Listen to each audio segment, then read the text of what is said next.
ассалому алайкум бинандагони гиромӣ, мухлисон ва алоқамандони футбол. пешниҳоди шумо мешавад яке аз бозиҳои муҳимтарин дар доираи рақобатҳои даври нуҳуми лигаи олии футболи тоҷикистон ва имрӯз дастаи вахши бохтар муқобили дастаи куктоши ноҳияи рӯдакӣ бозӣ мекунад. бо дар назардошти мавқеъгирии ин ду даста дар ҷадвали мусобиқа, рақобати имрӯза барои ҳар ду даста бениҳоят муҳим аст, зеро тавре маълум дастаҳо мавсимро на он қадар хуб шурӯъ карданд. вахш бо 6 имтиёз дар зинаи нуҳум ва куктош бо 4 имтиёз дар зинаи охирини ҷадвали мусобиқа қарор доранд. аз ин рӯ муҳимияти бозии имрӯза дар дараҷаи бениҳоят баланд аст.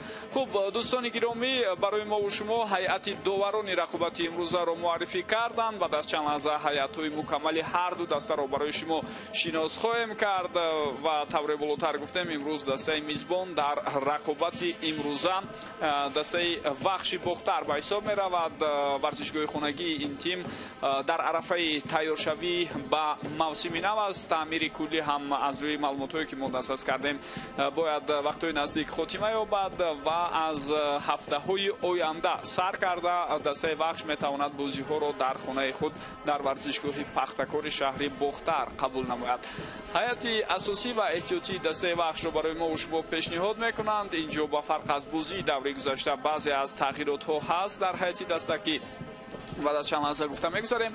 ҳамчунин ҳайати аввалияи дастаи куктошро ҳам шумо мебинед ва бояд қайд намоям ки тавре мураббиёни дастаи мазкур гуфтам, бори аввал давоми чанд даври охир ҳайати мукаммали ин даста барои бозӣ тайёр ҳастанд. яъне нафароне ки кортҳои сурх доштанд, кортҳои барзиёди зард доштанд, нафароне ки бинобар сабаби осеб дар бозиҳои қаблӣ иштирок карда наметавонистанд, ҳамаи онҳо сиҳату саломат шуданд ва тайёр ҳастанд то дар бозии имрӯза муқобили дастаи вахш ҳунарнамоӣ кунанд. барои ҳар ду даста ки дар қисми поёнии ҷадвали мусобиқа ҷо гирифтанд, ба даст овардани 3 имтиёз бениҳоят муҳимам ҳаст. хуб дӯстони гиромӣ, интизори он ҳастем ки садои хуштаки довар баланд шавад. усмон зарипов, иҷрокунандаи вазифаи сармураббии дастаи вахш, барои мову шумо нишон дода мешавад, аммо тавре маълум аст бештаре аз корҳоро дар ҳайати дастаи мазкур вақтҳои охир директори генералии даста муҳсин муҳаммадиев анҷом медиҳад. якҷо бо зариф усмонов онҳо дар якҷояги дастаро тамрин дода истоданд ин шабу рӯз, баъд аз оне ки тоҳирҷон мувинов аз мақоми сармураббигии дастаи мазкур ба истеъфо рафта буд. хуб бозӣ шурӯъ шуд. дастаи куктош бо пироҳанҳои ранги зард бозӣ мекунад ва ҳарифи онҳо бо пироҳанҳои ранги сафед. биёед муаррифии футболбозонро аз дастаи мизбон оғоз кунем. яъне дар ҷараёни бозии имрӯза дастаи вахш бо ҳайати зерин вориди майдон шудааст. рақами 1 дарвозабон Сардор Кобулҷонов, футболбозоне ки дар хати дифоъ ҳастанд, Хушвақт Миров, рақами 17, рақами 4 Ҳайдар Сатторов, рақами 99 Микита Петерман, рақами 13 капитани даста Сергей Яворский. ним муҳофизатгарон, рақами 7 Сунатулло Исмоилов, рақами 8 Салоҳиддин Эргашев, рақами 77 Саидшо Бозоров, рақами 10 Худойдод Узоқов, ҳамлагарон рақами 22 Сунатулло Азизов ва рақами 30 Эммануэл Мваненго. сармураббии даста тавре гуфтем, дактарш иҷрокунандаи вазифаи сармураббии даста Зариф Усмонов ва ҳамзамон ба ӯ директори генералии даста Муҳсин Муҳаммадиев ҳам кӯмак мерасонад. ҳайати асосии дастаи куктош барои бозии имрӯза ба таври зайл аст. дар хати дарвоза рақами 16 Куае Готсон, футболбозоне ки дар майдон ҳастанд, рақами 5 Алекс Гиамфи, рақами 17 капитани даста Аҳтамҷон Холбоев, рақами 20 Муҳаммад Камол, рақами 10 Собирҷон Холматов, рақами 9 Абдуфаттоҳ Худойдодзода, рақами 8 Аббос Андалебов, рақами 11 Муҳсин Абдуғаффоров, рақами 15 Аҳтамҷон Абдуллоев, рақами 7 Урал Чориев ва рақами 19 Муслим Қурбонов. сармураббии даста Ҳикмат Шарипов ба ҳисоб меравад. гурӯҳи доварон дар ҷараёни бозии имрӯза дар ҳайати зерин кор мекунанд. довари марказ Абдулло Давлатов, довари фифа аз ноҳияи шаҳри нав аст, ба ӯ Холмурод Абдусаломов ва Ғайрат Рӯзибоев ҳарду ҳам аз ноҳияи шаҳри нав кӯмак мерасонанд. довари чаҳорум Бахтиёр Комилов аз шаҳри کلوب است و در جریان بازی امروز کمیسر بازی پولاد قادیرов و نظیر داوران دیلوارشو ارزویف میباشند. یکی از شهر دوشنبه و دیگری از شهر حصار. گزارش بسیار هم خوب توسط کنار چپ ادامه حمله فوتبالبازان دسته وحش رو میبینیم. تلاش‌های صلاح‌الدین ارگاشف اینجا نتیجه نداد و طور معلوم می‌شود توپ از میدان بیرون برآمده ایستاده است.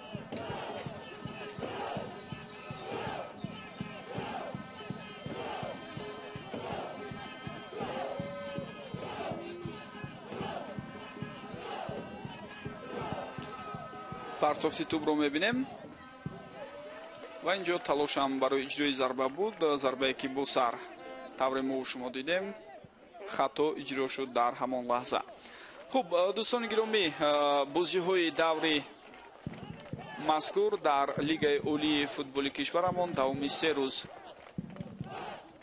برگزار شده ایستادند و با بازی بین دسته‌های وحش و کوکتاش رقابت‌های هفته نهم لیگ اولی فوتبال کشورمان خاتمه می‌یابد.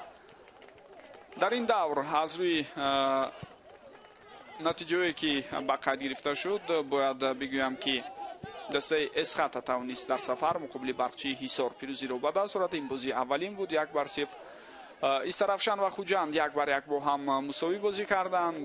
کلوب مرکزی ورزشی ارتش 3-1 مقابل رگارتاداز پیروزی خود را به دست آورد و همین لحظه ها در شهر کلوب بازی دسته های روشن و حاصلات هم در جریان است. بعد از خاتمه نیمه اول آنجا حساب 0-0 می باشد. من دوستان گرامی باید قید نمایم که 3 بازی بسیار مهم این هفته مخلصان هواداران فوتبال کشور را در لیگ اولی انتظار بود، اما بازی های دیگر نیز مهمیت داشتند، از جمله دیدار برقچی و اسخط و همچنین بازی امروزی که با اشتراک وحش و کوکتاش صورت گرفته است. از طور گفتیم موقع گیری این دو دسته در قسم پایینی جدول مسابقه آنها را وادار میکند تا در بازی حتما برای 3 امتیاز تلاش ورزند. اینچنین یک بازی دیگر با اشتراک دسته های پنجشیر و استقلال برگزار نمی شود. سبب آن به هیئت دسته منتخبی کشورمان جلب شدن فوتبالبازان زیاد از هیئت دسته استقلال بود. از این سبب این بازی صورت نگرفت. با دوری دخترش به وقت‌های دیگر با تأخیر انداخته شد بازی مذکور. تلاش فوتبالبازان دسته کوکتاش را می‌بینیم، اما این وضعیت برطرف می‌شود. صلاح‌الدین ارگاشف در اینجا حرکت کرده ایستاده است، اما توپ را در میدان نگاه داشته نتوانست.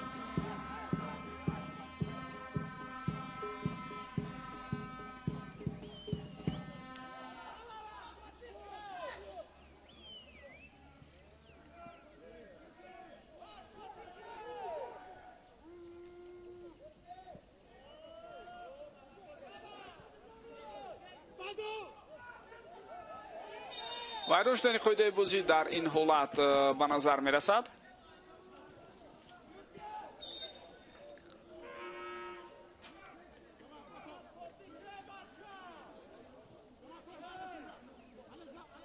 خب برای ما و شما صحنه تکراری همین حالت رو اکنون پیشنهاد میکنند. ولی کمی پای حریف رو زیر کرد. در این لحظه بازیگری رقمی 17 خوشوقت میرفت از هیئت دسته وحش. حالا با بازیگری دسته کوکتاش کمکی تیبی میرسانند.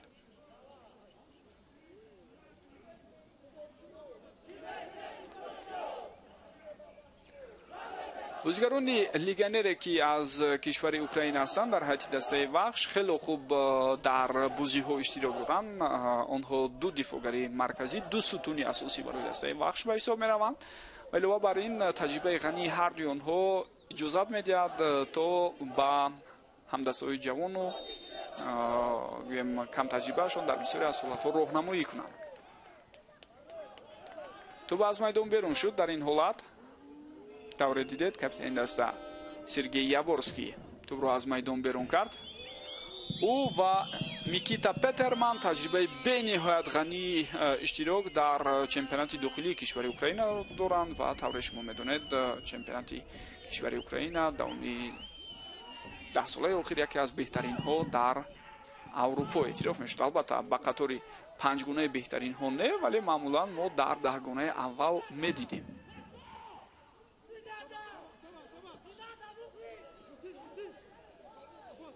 از این رو با لیگ اولی ما آمدن چنین فوتبالبازان بسیار خوب است از آن جهت که آنها میتوانند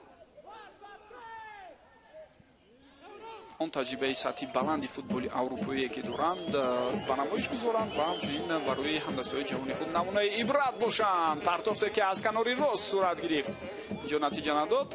تلاش نوبتی فوتبالبازان دسته وحش رو میبینیم. توپ از میدان بیرون میشود. خب طور در هیئت اساسی دسته وحش ما دیده ایستادیم. سه دفاعگری مرکزی وارد میدان شدند در برابر میکیتا پترمن و سرگئی یاورسکی. همچنین حیدر ساتورف هم هست، اما امروز حیدر بیشتر به حیث دفاعگری کناری از سمت راست بازی میکند. او اعضای دسته منتخب جوانان تا 23 ساله کشور میباشد و اصلا در بسیاری از بازی ها به حیث دفاعگری مرکزی ما قبلا او رو دیده بودیم، لیک وقت اخیر در وحش به حیث دفاعگری کناری بازی میکند، چون گفتیم دو موقع خطی دفاعی مرکز با پورگی از سوی دو فوتبال بازی بسیار هم با تجربه بند شده است. صلاحالدین ارگاشف پسی او به همدستش سنت‌الله عزیزов گزارشی اون نتیجه نداد. مبارزات دوام دارد و اوت با فایده دسته میزبان است.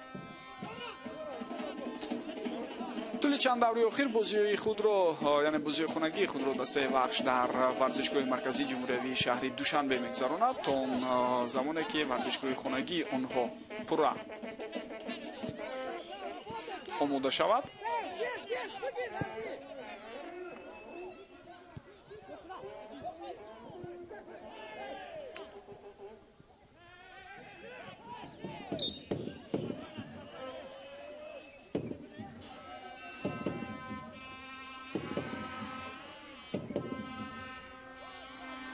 یک بار دیگر میبینیم حالاتی که ویران شدن قاعده بازی بود. سنت‌الله اسماعیلوف به خطا راه داد و از روی آخرین خبرهایی که ما دسترس کردیم ورزشگاه خانگی دسته وحش تا بازی آینده این تیم مقابل حاصلات باید پورا آماده شود. در این بین تنفسی که هست وابسته به روزهای فیفا باز امکان می‌دهد هرچی بهتر و خوبتر ورزشگاه آماده شود برای پذیرایی بازی‌ها در لیگ اولی. من در اکثر ورزشگاه‌هایی که بازی لیگ اولی صورت می‌گیرد ما تغییرات‌های کلان رو دیدیم. کارهای تعمیر و تجدید ورزشگاه‌ها خیلی با صفت انجام داده شدند و در این میان البته یکی از دسته‌های نمونه و ورزشگاه نمونه ورزشگاه تالکو آرنا شهر ترسونزاده که ورزشگاه خانگی دسته ریگارتاداز است به حساب می‌رود. همچنین ورزشگاه دیگر هم خیلی خوب آماده شده ایستادند. مجموعه استرافشان آرنا در شهر خوجند هم در ورزشگاه 20 سالگی استقلالیت باید نورافکن‌ها نصب شوند. عکس الهجومی فوتبالبازان دسته وحش رو می‌بینیم. امکانیت بسیار هم خوب است و چگونه ضربه خطرناک بود سوی دروازه، اما این حالت رو طور ما شما دیدیم که یک گاتسن برطرف کرد. بنیاد گزارشی خوب از سوی خدایداد اوزاقوف و ضربه زده این فوتبالباز. یک بار دیگر می‌بینیم پس که صلاحالدین ارگاشف به همدستش روان کرد و ببینید امکانیتی در اختیار داشته خدایداد اوزاقوف رو. ارسال نوبتی تو حالا این وضعیت اکنون برطرف می شود. از وضعیت استانداردی در اختیار داشته چندان خوب استفاده نبردن فوتبالبازان دسته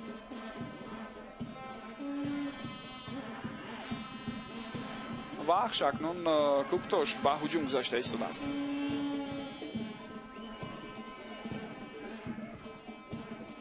آرامانه دروازه‌بان از موقع خود پیش میبرد و این حالت رو برطرف میکند. چون سخن درباره ورزشگاه رفت باید یادآور شوم که قبل از همه ما از ورزشگاه مرکزی جمهوری کشورمون در تابستان سال گذشته از تعمیر و تجدید پورا برآورده شد به خاطر استقبال ارزنده بازی‌های لیگ چمپیون‌های آسیا که استقلال مقابل النصر، الدوحیل و دستای دیگری نومی هنرنمایی میکرد. وضعیت خطرناکی نوبتی با وجود میآید. فرصت هست، ضربه و گل. چگونه امکانیت عالی و چطور از این فرصت خود استفاده میبرند فوتبالبازان دسته وخش.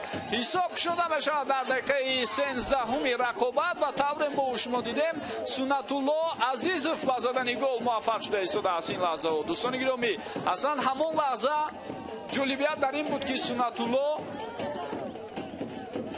چون به نظر رسید که کمی فکر کرده ایستاده است، ممکن به همدستش پس یاد یا کمی در قبول قرار نهایی اندیشه میکرد. و سنت الله فوتبالباز دیگر با همین نام سنت الله اسماعیلov پاس داد و توجه کنید بسیار پاسی زیبا و موفق هم بود. در داخل جریمه گاه است عزیزов توجه او به سمت دروازه و نگاهش هم دروازه‌بان را دید که چگونه حرکت کرده ایستاده است و از همون حالتی در اختیار داشته به طور عالی استفاده بود. اگر او ضربه هم نمیزد وریانت های دیگری پس دادن بود، ولی افضل دانست ضربه زدن رو و با همین ما شما دیدیم که حساب شده میشه. اینک دوستان گرامی دسته وخش با زدن گل اولین در هفته بازی امروز موفق شد و در حساب به پیش هم برآمد.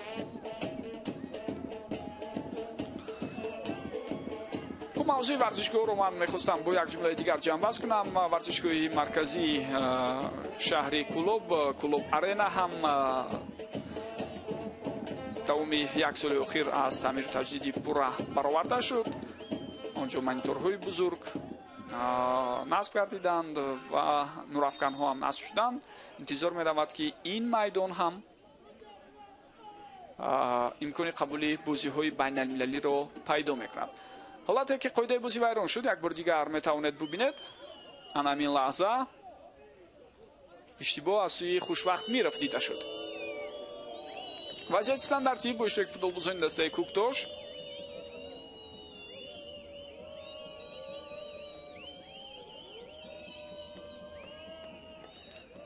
محسن عبدالغفارov در نزد توپ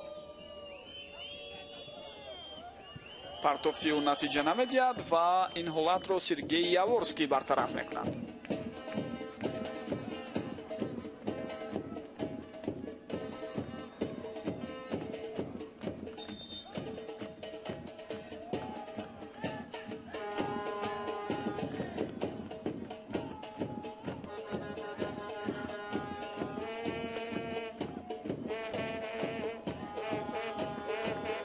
توپ از میدان بیرون شد. اوت با فایده دسته کوکتاش است.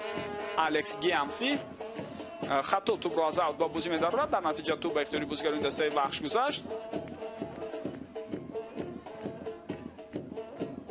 امروز دوستان گرامی با ورزشگاه یک گروه از مخلصان هر دو دسته تشریف آوردند، هم مخلصان دسته وخش و هم مخلصان دسته کوکتاش. مخصوصا با ورزشگاه وارد شدن و نزدیک شدن مخلصان دسته وخش بسیار جالب بود. آنها با شعار و آوازه ها با هر گونه اسباب های موسیقی ضربی که آواز بسیار بلند هم داشتند آنها وارد میدان شدند و این بار دیگر از آن درک میداد که این موسم واقعا هم میان مخلصان دسته های لیگ عالی یک رقابت بسیار هم سالمی مخلصی دیده می شود. یعنی دور به دور ما نوگونی ها، دور به دور ما دیگرگونی ها رو در عمل و حرکت های مخلصانی هر کدام از دسته های لیگ عالی مشاهده میکنیم.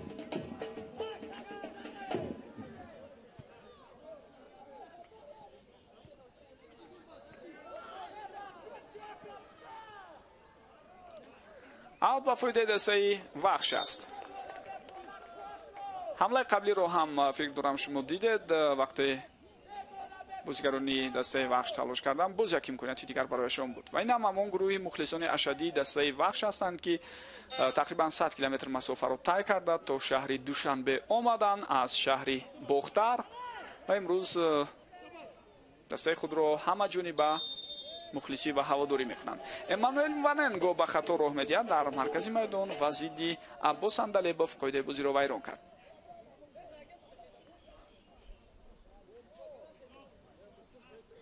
بیاید یک بار دیگر میبینیم حالتی با وجود آمده رو. بله اینجا برخورد بود بین بازیگران هر دسته، در نتیجه ما شما شاهدی انامون حالت شدیم. محمد کامل گزارشی بسیار هم خوب و خطرناک این فوتبال باز و اصلا باید بگویم که از موسم گذشته سر کرده یکی از لیدران اساسی در هیئت دسته‌ای کوکتوش محض محمد کامل است، دفاعگر مرکزی و در این بین عکس الهجوم بسیار هم خطرناک با اشتراک فوتبالبازان دسته وحش به نظر رسید. لیک پیش روی این عکس الهجوم رو یکی از دفاعگران مرکزی دسته کوکتوش گرفت. با قوت زیاد به هجوم رفتند شاگردان حکمت شریپوف. در نتیجه حریف در عکس الهجوم نزدیک بود که فرصتی بسیار خوب را پیدا کند.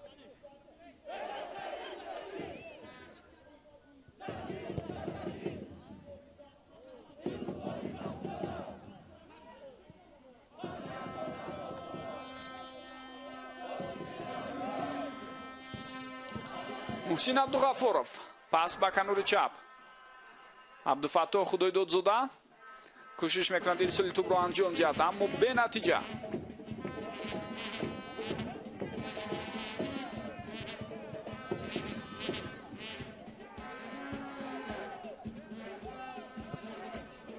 باز یک ارسال توپ به کنار چپ اما اینجا اکنون نتیجه نمیدهد. حیدر ستاروف از اودای برطرف کردن این حالت برآمد. سنت‌الله عزیزов در مبارزه‌ای که داشت توپ را از دست داد. محسن عبدالغفورov چهره اساسی و محوری در هیئت دسته کوکتوش است. در موسم کنونی مسئول آغازبخش حمله‌های دسته‌اش به حساب می‌رود و در بسیاری از حالت‌ها او حمله‌های دسته کوکتوش را به نقطه نهایی هم می‌رساند. عموماً کوکتوش این موسم از حسابی گل زدن دچار مشکلی است دوستان گرامی.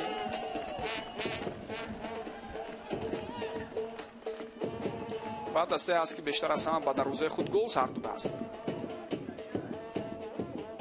خیلی هم خوب صلاح‌الدین ارگشف اینجا تلاش میکند اما بعداً توپ را از دست داد.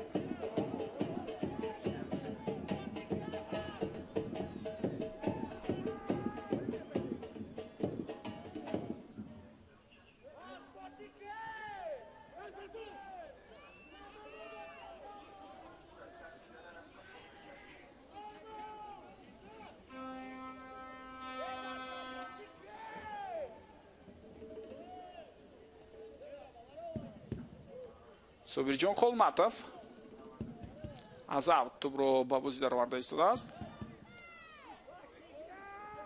توپ در اختیار همدسته‌های او باقی میماند.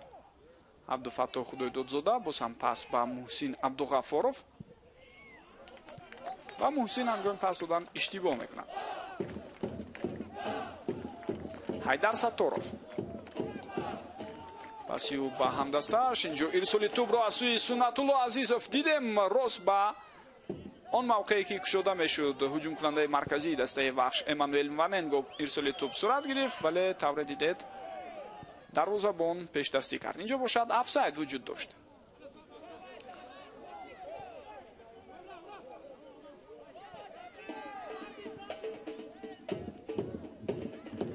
بعد از گل اگر اهمیت داده باشد اندکی پرسینگ خود رو کمتر کردن فوتبالبازان دسته وحش و بیشتر کوشش کرده ایستادند که اکنون با گویم راه‌اندازی عکس الهجوم ها در بعضی از حالات و در بعضی از موردهای دیگر با گویم توپ رو به اختیار خود گرفتن با تشکیل کردن هجوم های پوزیشنی فرصت های رو در نزد دروازه حریف با وجود دارند.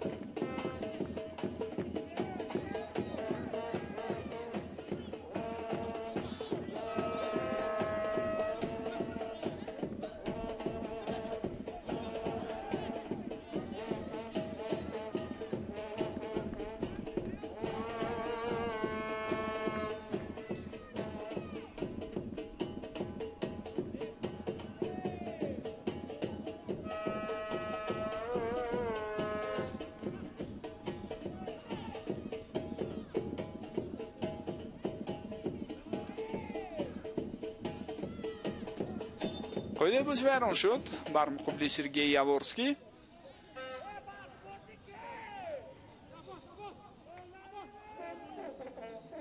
بیاید یک بار دیگر ببینیم.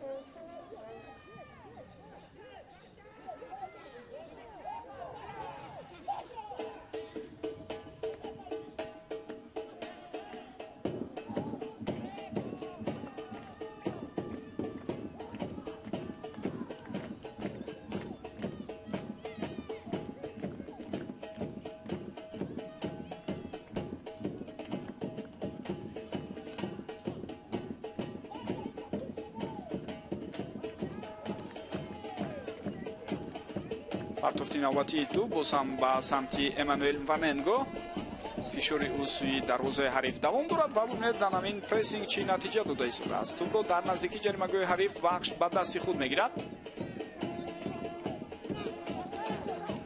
қаблан Сунатулло Исмоилов бештар дар нақши ҳуҷумкунандаи марказӣ бозӣ мекард ва аслан агар хотирам фаромӯш накарда бошад дар мавсимҳои қаблӣ бештар бо рақами 10 бозӣ мекард ӯ. ва ин мавсим ӯ каме поинтар фароварда шуд ва дар хати миёнаи майдон акнун бозӣ дорад.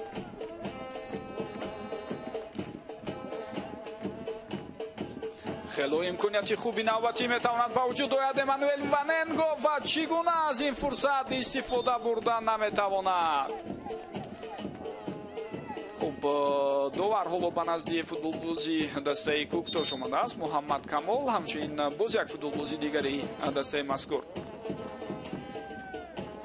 дар замин хобидааст, яъне ба 2 нафар мумкин кӯмаки тиббӣ лозим бошад. довар бошад дар ин ҳолат аслан вайрон шудани қоидаи бозиро мушоҳида накард ва агар гол ҳам мешуд онро ба эътибор мегирифт.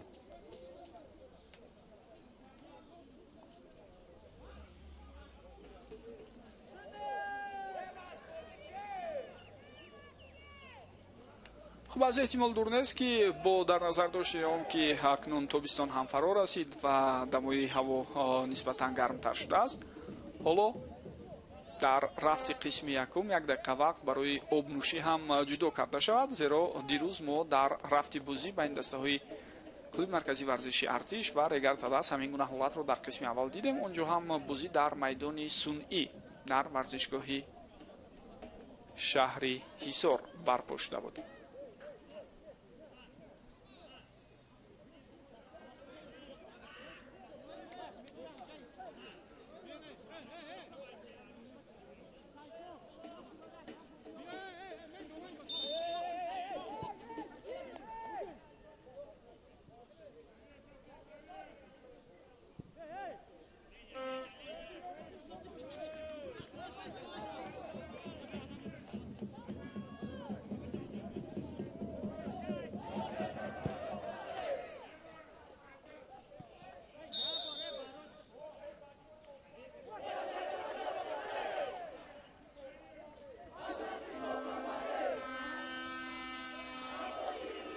як бори дигар ҳолате ки қоидаи бозӣ вайрон шуд мебинем. инҷо шояд расиши туп ба дастро бештар доварон ба эътибор гирифтан, яъне туп ба дасти Микита Петерман расид.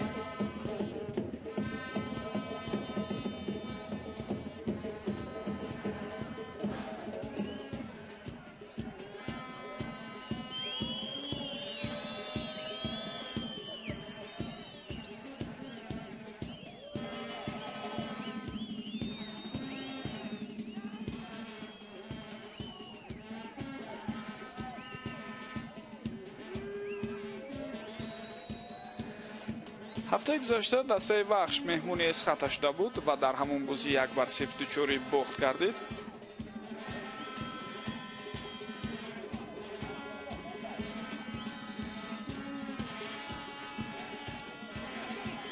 аслан дар маҷмӯъ агар ба эътибор бигирем, дар рафти ҳамон бозӣ чандон бартарии калон Эсхата назар ба вахш надошт.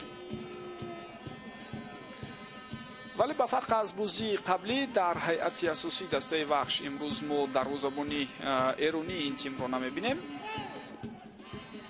ва ба ҷои ӯ Сардор Кобулҷонов ба майдон баромад ки дар даврҳои аввал ба ҳайси дарвозабони асосӣ дар ҳайати вахш ҳунарнамоӣ мекард, лек чандон ҳунарнамояш боварӣ бахш набуд ва баъдан мавқеъро ба пуррагӣ дар ҳайати асосии дарвозабони эронӣ ба даст овард. аз рӯи хабарҳои охирин ӯ дар бозии имрӯза иштирок карда наметавонад ва дар феҳристи бозигарони эҳтиётӣ ҳам номунасаби ӯ нест.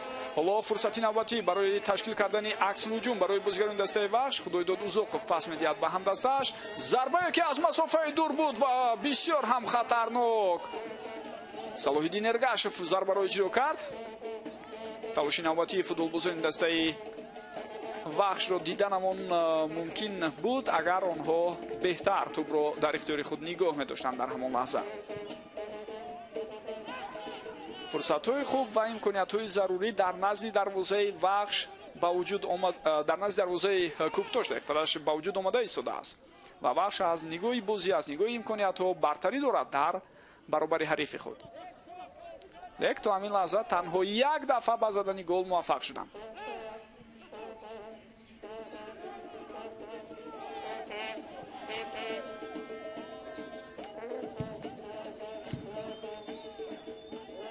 دسته کوکتوش در دوره گذشته بازی خود را با باخت جنببست کرد. آنها از استرافشان شکست خوردند در بازی که در ورزشگاه مرکزی شهر حصار صورت گرفت. امانوئل واننگو خیلی خوب اینجا کمک میکند. سنت‌الله عزیزов پاس داد به واننگو. اکنون صلاح‌الدین ارگاشов ارسال توپ به کناری راست. ادامه هجوم رو میبینیم کم دورتر. در این لحظه توپ رو روان میکند سنت‌الله عزیزов. اگر بهتر با قفس سینه‌اش توپ رو قبول کرده میتوانست شانسی بسیار خوب برای او پیدا میشد. ما انتظار صحنه تکراری حالت هستیم که قبل از این از مسافه دور صلاح‌الدین ارگاشov ضربه زده بود. بینندگان گرامی بسیار وضعیت خطرناک هم بود و همون حالت رو برای ما و شما پیشنهاد میکنند. ببینید چگونه ضربه اجرا شد از مسافه دور و دروازه‌بان توانست همون حالت رو برطرف کند و وضعیت خطرناک آخرین رو هم زود برای ما پیشنهاد میکنم. از ضربه کنجی توپ باید به بازی درآورده شود. پرتافت توپ رو میبینیم. خدای داد اوزاقوف اینجا توپ رو درست کار کرده نمیتواند.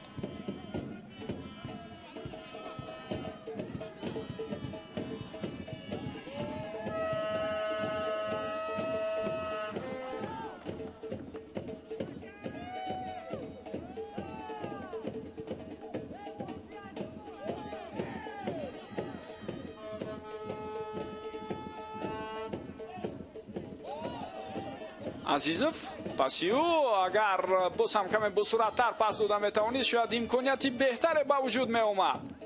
توپ در میدان باقی ماند. محمد کمال، محسن عبدالغفارov در نزد دروازه خود توپ رو نگاه می‌دارند بازیگران کوکتوش، اما بسیار خونسردانه و از این پرسینگ حریف برآمده توانستند. هجوم‌هایی که توسط کنار راست تشکیل می‌کنند دسته بخش اگر اهمیت داده باشد بسیار خطرناک هستند و خطر و خطری اساسی محض توسط همین کنار به وجود می‌آید.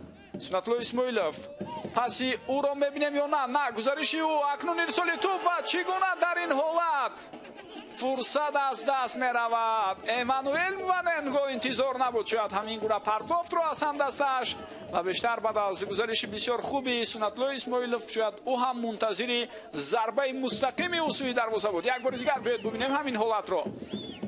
می‌دونید اگر به توپ هم می‌رسید امانوئل واننگو در حالت آفساید قرار می‌گرفت.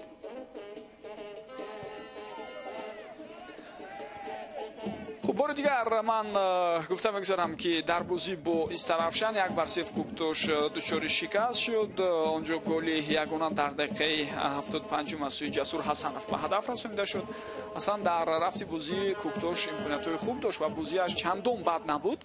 البته نسبتاً برتری نصیب دسته استرافشان بود، ولی در مجموع کوکتوش کوشش کرد امکانیت‌های معین داشته باشد.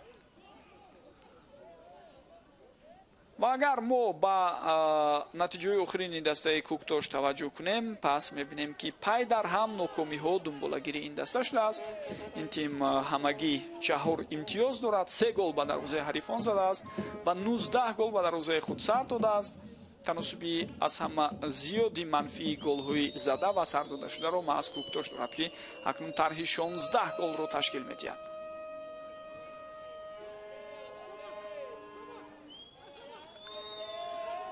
خب ضربه کنجی اشاره می شود. برزایی که عبدالفتاح خدای دودزاده برد در داخل جریمه‌گاه با اون آورده رسانید که توپ به بازیگری دسته وحش رسیده از میدان بیرون برآید. اما نتیجه اخیر رو اگر به اعتبار بگیریم سلسله بازی‌های بسیار بی‌بروری دسته کوکتوش دیده می شود. پرتافتی توپ اینجا این وضعیت با پورگی برطرف نشده است.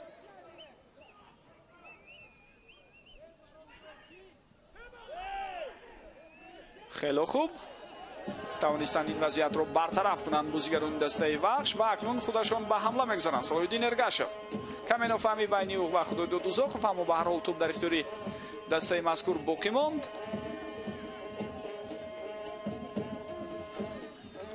аут ва фоидаи дастаи вахш аст. хуб, Куктош дар 4 бозии охири худ пай дар ҳам дучори бохт мешавад, аз ҷумла аз Панчер, аз дастаи Артиш, аз Равшан ва аз Истарафшан. дар моҳи май ҳар 4 бозие ки доштанд онҳо бо бохт ҷамъбаст карданд. дар моҳи апрел як ғалаба ва як мусовӣ ба қайд гирифта шуд.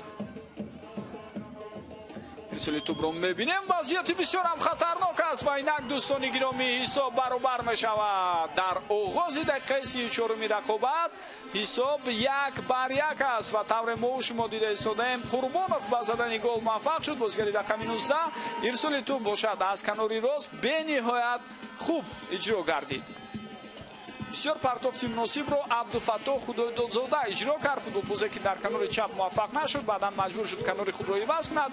Муҳсин Абдуғаффоров чун одат ҳамларо оғоз кардааст ва аз ин канор ирсоли голбахшо ба номи Абдуфаттоҳ Худойдодзода навишта мешавад. як бори дигар метавонед бубинед зарбае ки бо сар иҷро кард ҳамлагари марказӣ Муслим Қурбонов ба гол оварда расонид.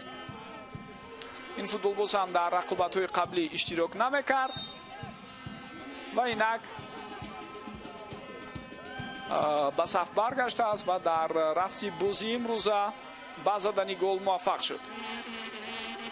хуб, ба фарқ аз бозии гузашта умуман се тағйирот аст. Урал Чориев ва Муслим Қурбонов дақиқааш 2 тағйирот дар ҳайати асосии дастаи Куктош дида мешавад ки имрӯз аз дақиқаи аввал онҳо ба майдон баромаданд.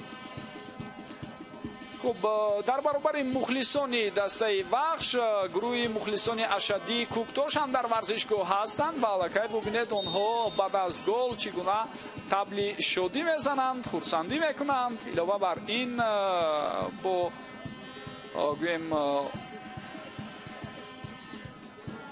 гирён кардани ҳар гуна маводҳои кимиёӣ аз ин гол истиқбол гирифта истодаанд.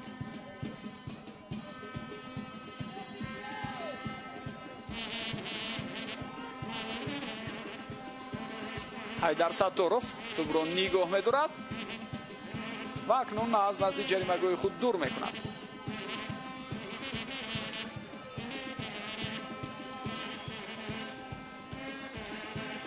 хуб, пирӯзии ягонаи дастаи Куктош дар мавсими кунунии Лигаи Олии муқобили Барқчӣ буд 2-1 рӯзи 26 апрел ва мусовӣ бо дастаи Регартадас рӯзи 12 апрел ба қайд гирифта шуд.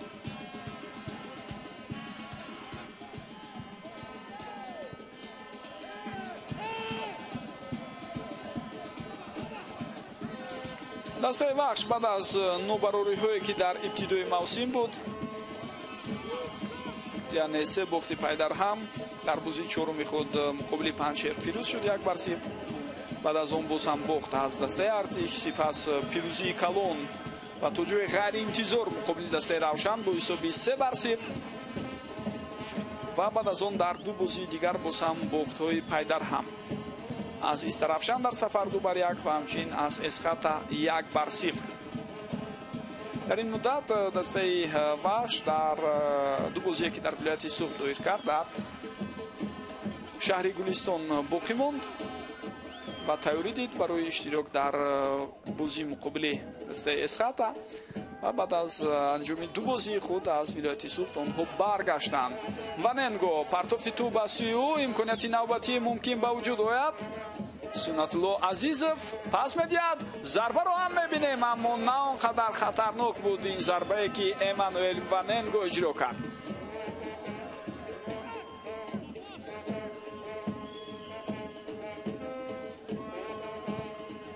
биёд як бори дигар бубинем. баъд аз гол вахш боз имкониятҳо дошт, хотиратон бошад, ҳадяқал 2 фурсати дигари бисёр ҳам хуб, аммо онҳо истифода нашуданд ва дар натиҷа дастаи Куктош дар аввалин вазъияти хатарноке ки дар назди дарвозаи ҳариф ба вуҷуд овард ба задани гол муваффақ шуд. Муслим Қурбонов гуфтем голро ба номи худ сабт кард. аммо ҳоло бозӣ дар пеш аст дӯстони гиромӣ. партофти бисёр ҳам хуб аз сӯи Салоҳиддин Эргашев ва тӯбро дар майдон нигоҳ медорад Сунатулло Азизов. идомаи ҳаракатҳои ӯ маҷбур аст боз ҳам аз ҷаримагоҳи ҳариф дуртар шавад. Саидшо Бозоров.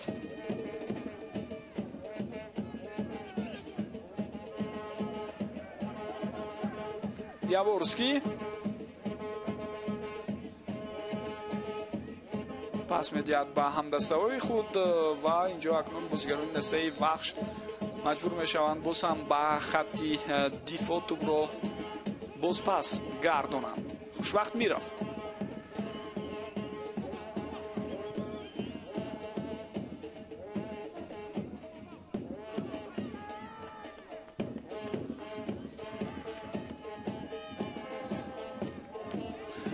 خب امکانی به عکس هجوم فرار کردن باز هم پیدا می شود. عبدالفتاح خوددادزاده توسط کناری راست باز یک ارسال دیگر از او، اما اینجا به نتیجه و طبعا گفتیم کنار خود را عوض کردن به عبدالفتاح کمک کرد. در کنار چپ چندان موفق نبود، اکنون به کنار راست گذشت. عباس اندلیبوف از او توپ را سنت‌الله اسماعیلوف میگیرد و این خطایی که اکنون خودداد اوزاقوف با اون راه داده ایستاده است. ضربه از مسافه دور اما کمی بلندتر.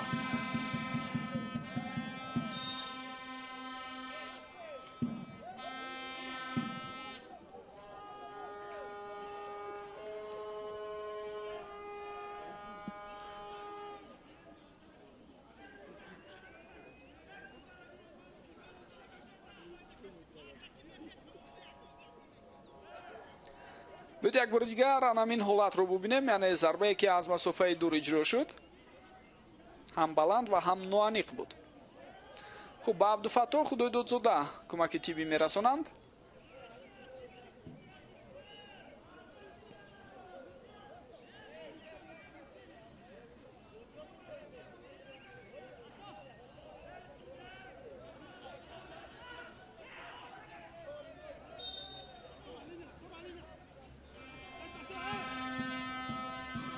خب بعد از چند لحظه عبدالفتاح باید به میدان برگردد.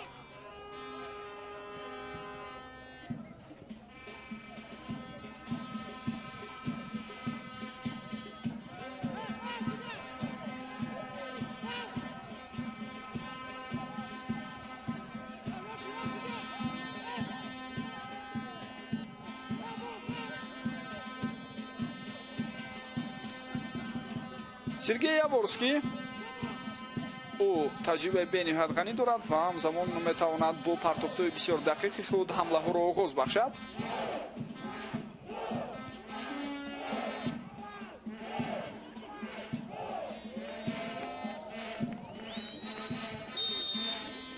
بیرونشتن قاعده بازی را اکنون در این حالت ما شما میبینیم. ضد سنت‌الله اسماعیلوف،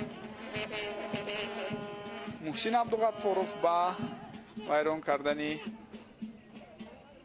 قاعده بازی عیبدار دانسته می شود تا جای و اکنون کارت زرد هم میگیرد.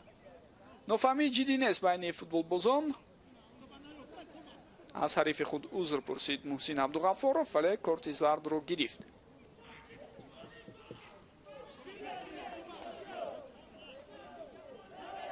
برای همین عملش، یعنی بعد از اون که حریف پس داد با پای او اومده برخورد که این البته خلاف قانون قاعده فوتبالی هم هست.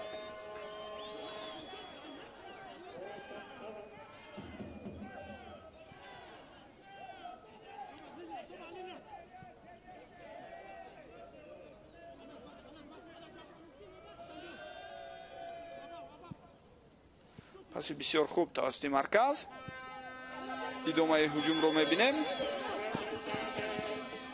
سنت‌الله عزیزов اکنون او با کنار چپ آمده است.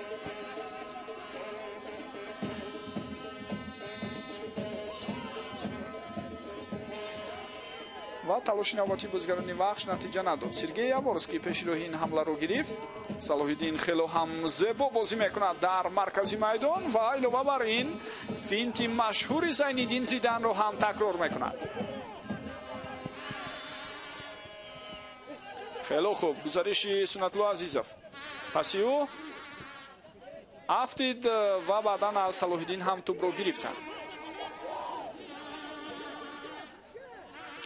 صلاح‌الدین ارگشف طور میدونید дастпарвари мактаби футболи истиқлоли душанбе аст. уман ӯ бо ҳамроҳии ҳайдар сатторов ки қаблан дар ҳайати ҷавонони дастаи истиқлол бозӣ мекарданд ба тими вахш гузаштанд. ва ин нуктаро ҳам ман мехостам гуфта гузарам ки дӯстони гиромӣ,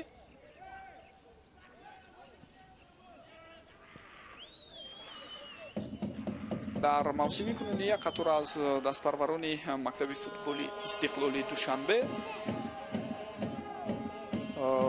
ки солиёни зиёд дар ҳайати ҷавонони ин тим бозӣ мекарданд ба ҳайати бошгоҳи гуногуни лигаи олӣ пайвастанд. инҷоз як зарбае ки аз масофаи дур иҷро мешавад, бисёр ҳам хатарнок буд, аммо ин ҳолатро Сардор Кобулҷонов бартараф кард.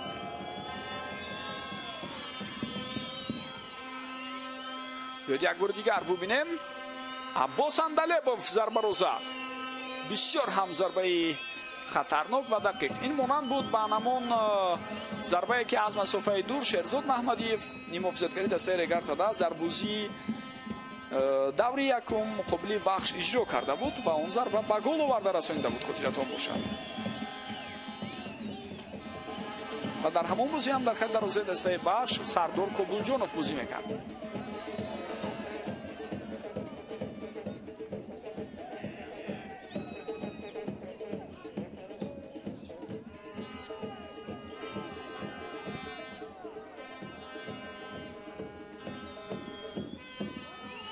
Урал Чориев ӯро афтонидан ё худ афтид.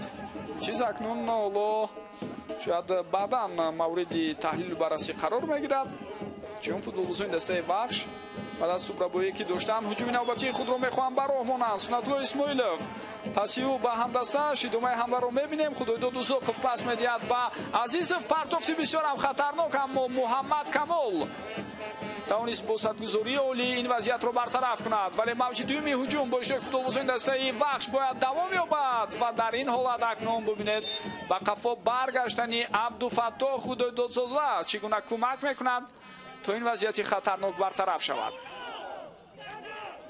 иҷозат надод ки Сунатулло Азизов ҳамларо давом диҳад дар ҳамин ҳолат.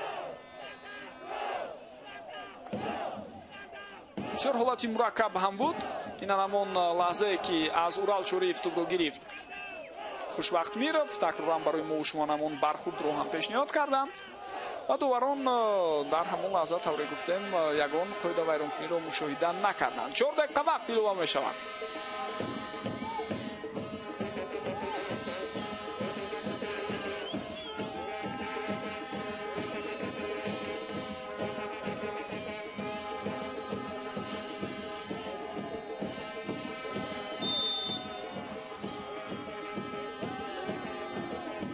Саидшо Бозоров на он қадар партофти хуб, аммо имконият пайдо мешавад ва чӣ гуна фурсат. имконияте ки шояд бисёриҳо интизор набуданд ва голро ҳамон тавре ки мо шумо мебинем таҷлил намекунад дар ин лаҳзаҳо нимуҳофизатгари дастаи Вахш Худойдод Узоқов. чаро будани ин чиз барои шумо шояд махфӣ набошад, зеро ӯ қаблан дар ҳайати дастаи Куктош бозӣ мекард. хуб дӯстони гиромӣ, ба таври шояд ғайриинтизор барои дифоъгарони Куктош аз вазъияти навбатии худ истифода бурданд футболбозони Вахш, зеро онҳо имкониятҳои аз ин дида беҳтар доштанд, аммо дар онҳо муваффақ нашуданд. ин маротиб бошад ба ҳадафи худ расиданд. бисёр партофти хуб аз зарбаи кунҷӣ. як бори дигар метавонед бубинед Саидшо Бозоров тӯбро ба бозӣ медарорад. Эммануэл Ваненго пеши роҳи ҳаракати Муҳаммад Камолро мегирад. дифоъгарони дигар нимуҳофизатгарони боқимонда бо ҳуҷумкунандагони дастаи Куктош мисли тамошобин буданд ва натавонистанд пеши роҳи ҳарифро бигиранд. дар натиҷаи ҳисоб 2-1 шуд.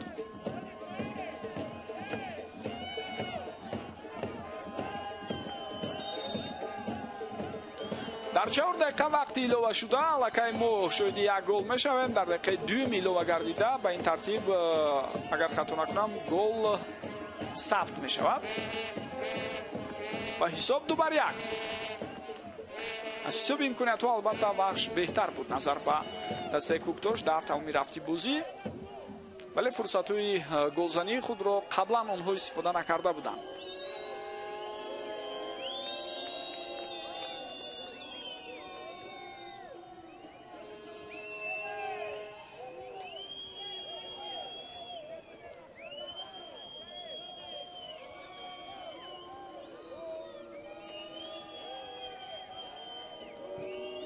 партофти тӯбро мебинем. натиҷа намедиҳад. Сергей Яворский боз ҳам бисёр хуб ва бо тартиб бозӣ мекунад.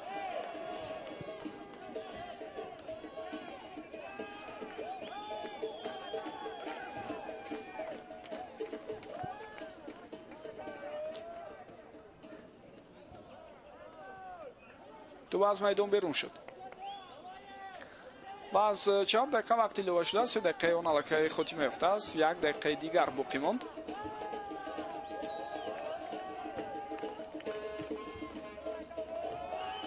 дастаи бахш дар ин байн боз ҳам як ҳуҷуми дигар мехоҳад роҳандозӣ кунад, аммо ҳангоми пас додан Сунатулло Азизов ба хато роҳ дода истодааст. аксилҳуҷуми бозигарони Кӯктошро мебинем тавассути канори чап, ҳамон каноре ки Худоидод Узоқов аст бисёр фаъол аст, чи аз самти рост бошад, чи аз самти чап. ин футбол боз кӯшиш карда истодааст васеги хатти ҳуҷумро барои дастаи Кӯктош таъмин кунад. خلاف فاول هم هست در این زمینه. باز یک امکانات دیگر ممکن پیدا شد برای دسته بخش. گزارشی عزیزف رو میبینیم اما اینجا میافتد، ولی به تاثیر فوتبال بازی حریف، یعنی خودش میتونیم بگیم در همون لحظه لغزید و افتید. برای انتوی مناسب بود. سنت‌الله بعضا وقت کمی سراسیمه هم میشود،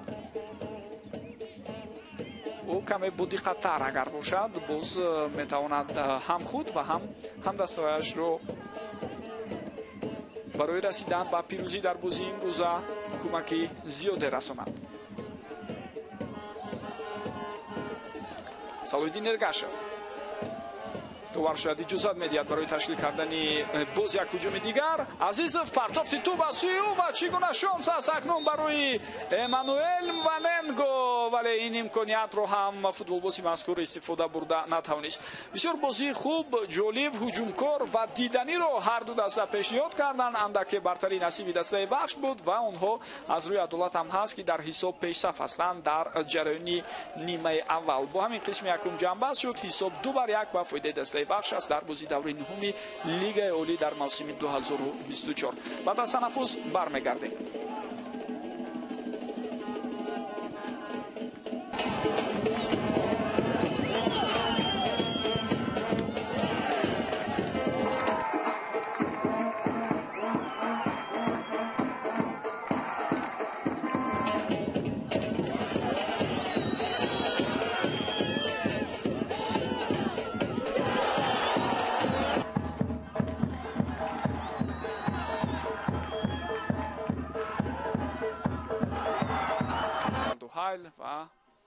و دستای دیگری نومی هنرنمایی میکرد. وضعیت خطرناکی نوبتی با وجود میآید. فرصت هست، ضربه و گل.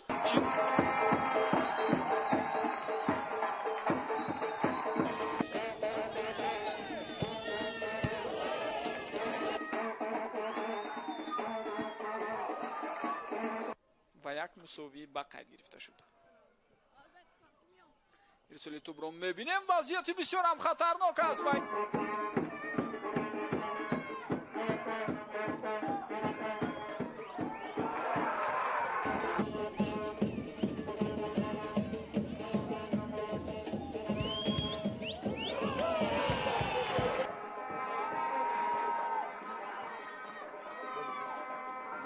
گوناگون لیگ اولی پیوستند. اینجا یک ضربه که از مسافه دور اجرا می شود.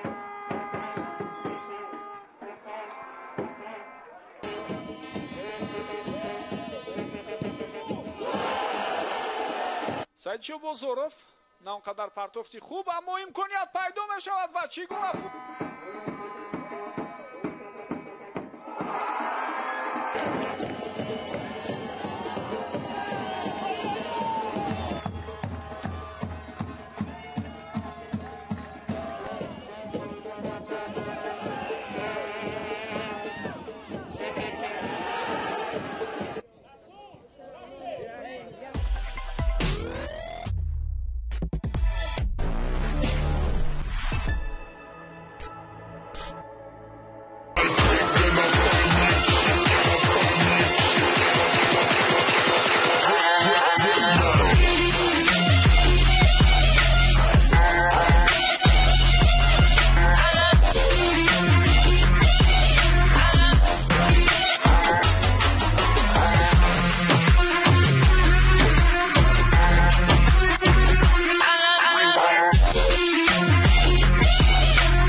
بیا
команда набромада, команда чё карда?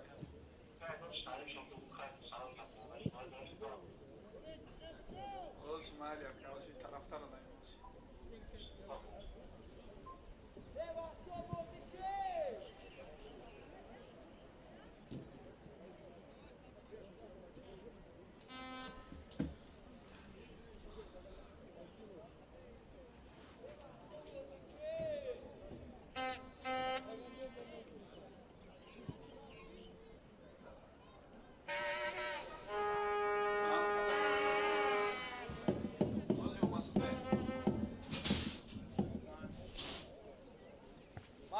Тарак мебиём, то ноҳам мебиём. Давай, ребят, давай. Внимательно.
бинандагони азизу арҷманд ва мухлисону алоқамандони футболи меҳан, баъд аз чанд лаҳза қисми дуюми рақобат бо иштироки дастаҳои вахши бохтар ва кӯктоши ноҳияи рӯдакӣ оғоз мешавад. баъд аз хотимаи қисми якум ҳисоб 2-1 ба фоидаи дастаи мизбон аст, аммо дар оғози қисми дуюм ки каме тӯл кашид, ибтидои нимаи дуюм андаке дертар аз утоқи ивазкунии худ футболбозони дастаи кӯктош ба майдон баромадан, ҳамчунин интизор меравад ки ҳамин лаҳзаҳо ду тағйирот ҳам сурат гирад ва танҳо баъд аз он қисми дуюм бояд шурӯъ шавад.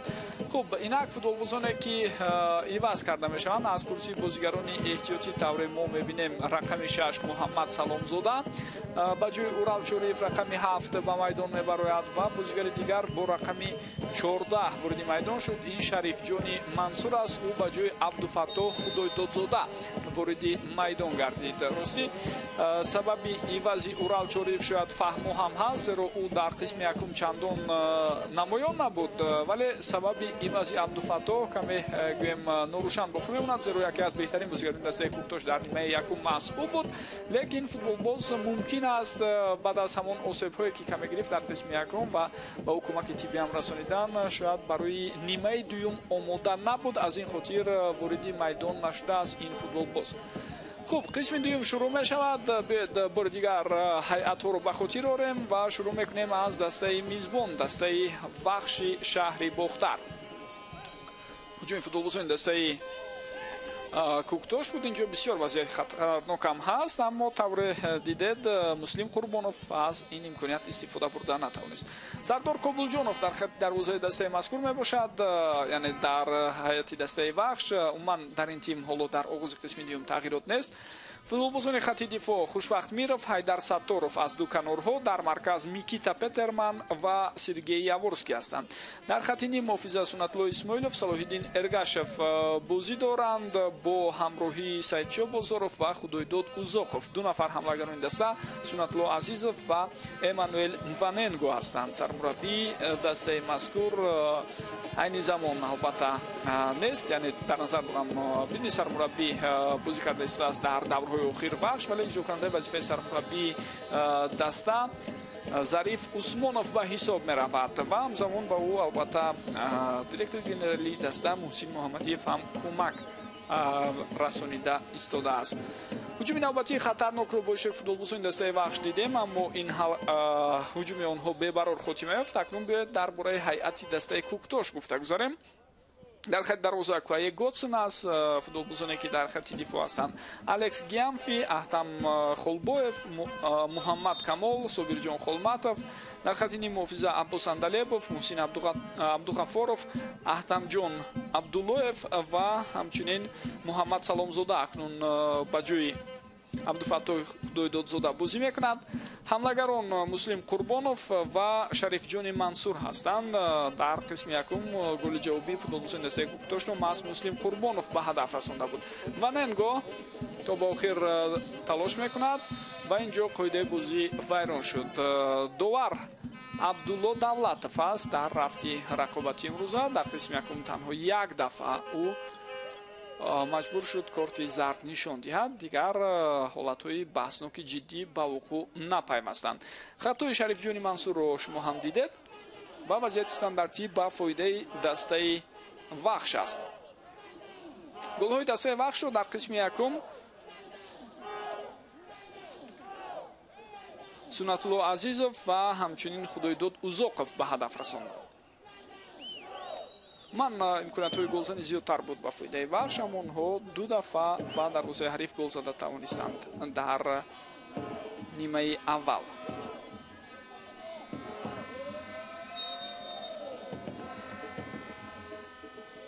аз ин вазъияти стандартӣ чандон хуб истифода намебаранд бозигарони дастаи мизбон, вагарна албатта мумкин буд имконияти хуби голзаниро ҳам пайдо кунанд. махсусан агар як бора ирсоли тӯб ба дохили ҷаримагоҳ сурат мегирифт, шояд имконияти беҳтаринам пайдо мешуд.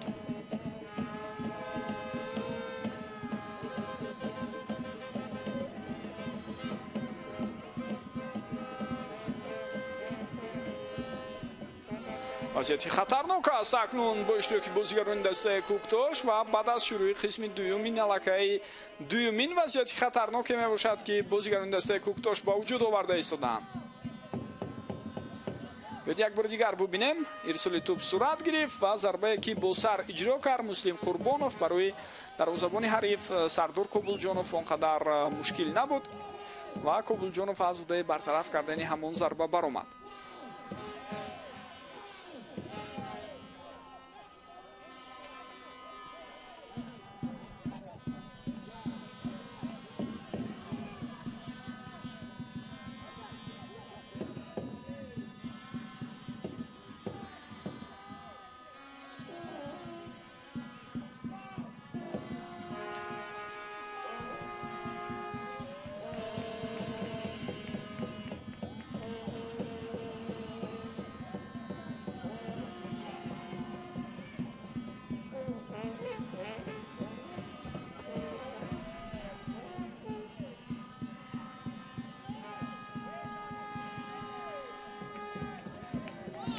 بسیار پاسی خوب. اینجا الکس گیامفی و ببینید چگونه میگذارد از سرگی یاورسکی هم گذاشت. بعدم نیرسولی بسیار هم خطرناکی تو به سوی او، اما این وضعیت برطرف می شود. سنتلو اسماعیلوف پس با سعیدچو بزرف باشد به مرکزی میدان توپ رو روان میکند. هجومی نوبتی باز هم بسیار با صورت است. با اشتراک فوتبال بزرگ دسته بخش عزیزوف مجبور شد که به قفا پس دهد. خب هر دو دسته در مجموع فوتبال بسیار زیبایی رو میخواهند پیشنهادی ما و شما کنند با ترکیب بارایی های بسیار دیدنی و جالب.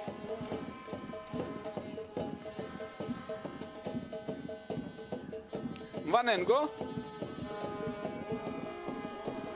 رو از داخل جریمه گاه بیرون کرد. سعیدچو بزرف اکنون ضربه زده او و این توپ هم برگردانده می شود.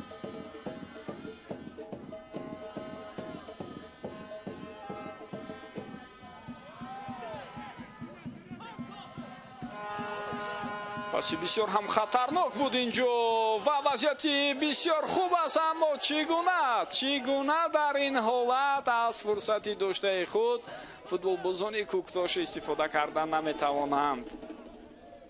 توجه کنید به پسی که اجرا گردید، صورت افزایی بسیار هم بلندی مسلم قربانوف در همان لحظه سرگی یاورسکی پیش راهی او را گرفته نتوانست. بعدا دروازه‌بان هم از موقع خود پیش برآمده بود.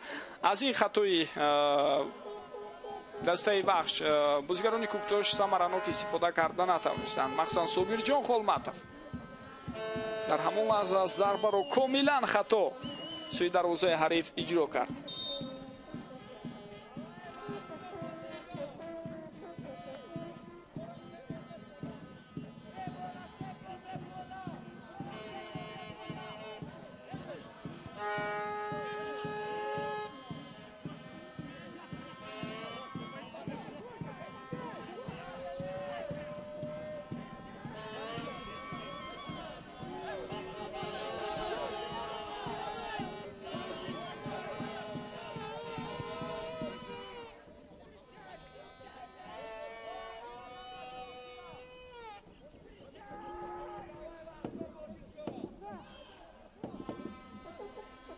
عباس اندلیبوف،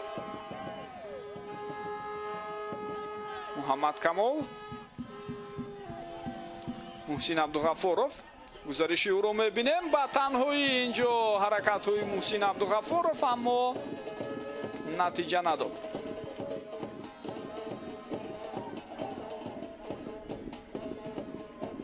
برابری بسیار خوب از سوی سنتلو اسماعیلوف بود. اکنون ادامه حمله رو میبینیم. پس به سمت وننگو، لیک کمی دقیقیت نرسید به همون پس.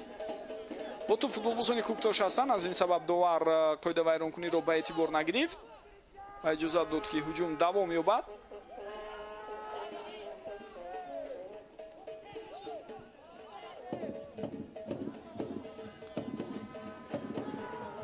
محسن عبدالغفورov، عباس اندلیبوف، ارسالی نوبتی توپ اکنون، اما این حالت برطرف می شود.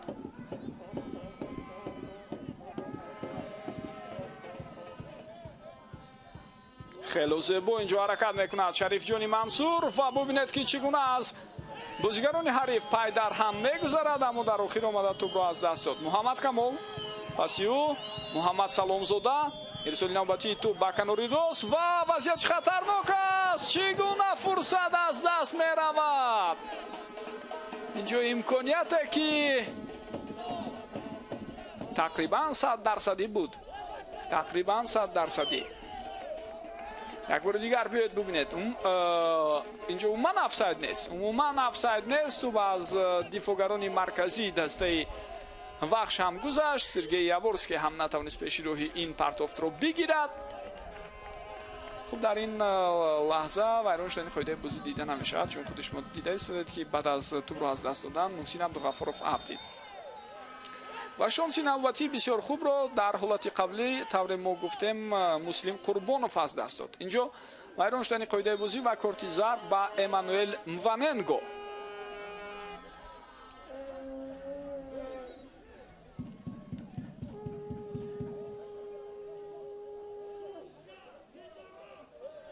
یک بار دیگر میتوانید ببینید انا همون حالته که کارت زرد نشان داده شد.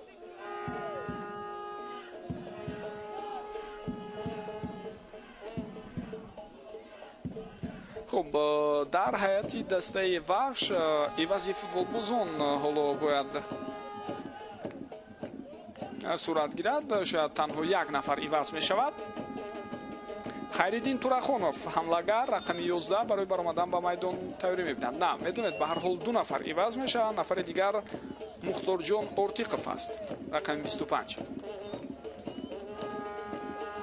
хуб, аз майдон гирифта мешавад рақами 7 Сунатло Исмоилов ва ҳамчунин рақами 8 ним муҳофизатгари дигар Салоҳиддин Эргашев ҳам майдонро тарк мекунад.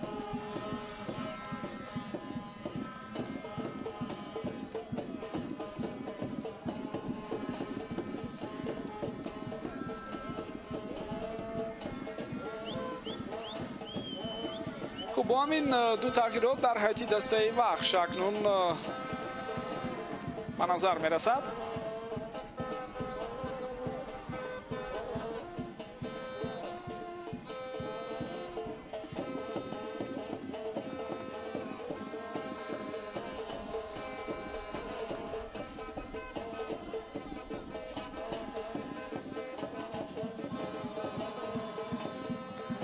خب اگر با حیات احتیاطی فوتبالبازان هر دو دسته نظر اندازیم، پس بغیر از دو بازیگری که علاقه در حیات دسته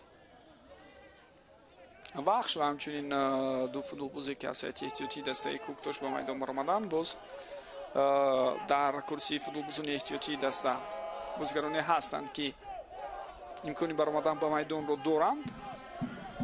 عموما رویخط بازیگران احتیاطی دسته وحش عبارت از بازیگران زیرین است. دروازه‌بان امیدجان تنگیرов، دفاعگران صفی‌الله نظرزاده، روزی محمد عبدالرحمانов، بکمурод حییتов،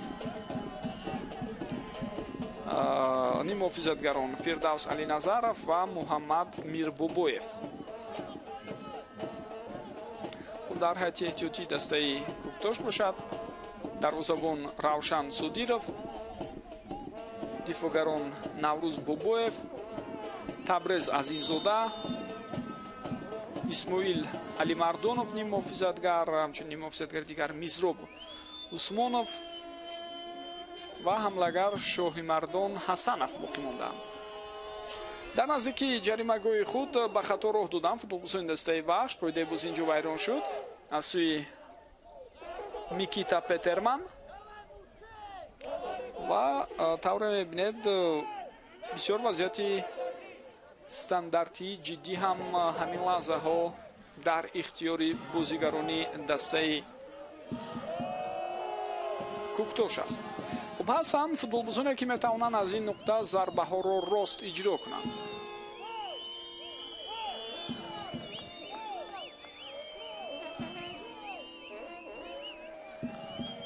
махсусан муҳсин абдуғаффоров тайёринда истодааст барои иҷрои зарба.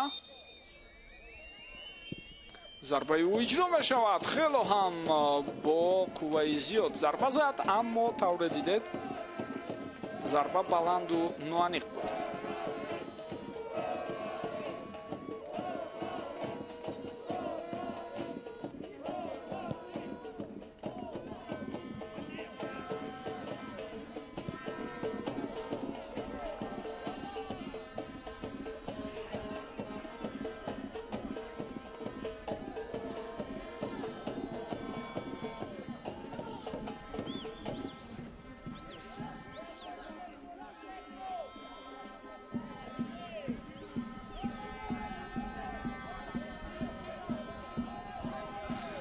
андаке бартариро дар оғози қисми дуюм ба дасти худ гирифтааст дастаи куктош. Аббос Андалебов пас ба канори рост буд, аммо талоши футболбозони дастаи куктош натиҷа надод.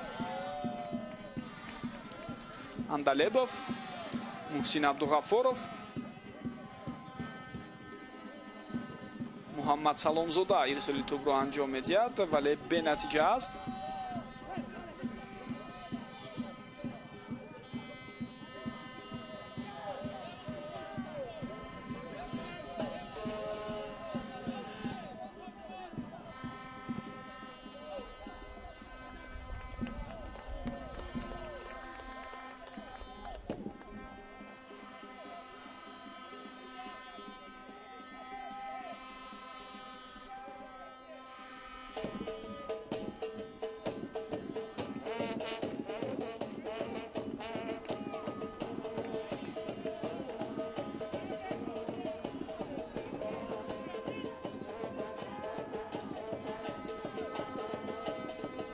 حمله فوتبالبازان دسته کوکتاش باید دوام یابد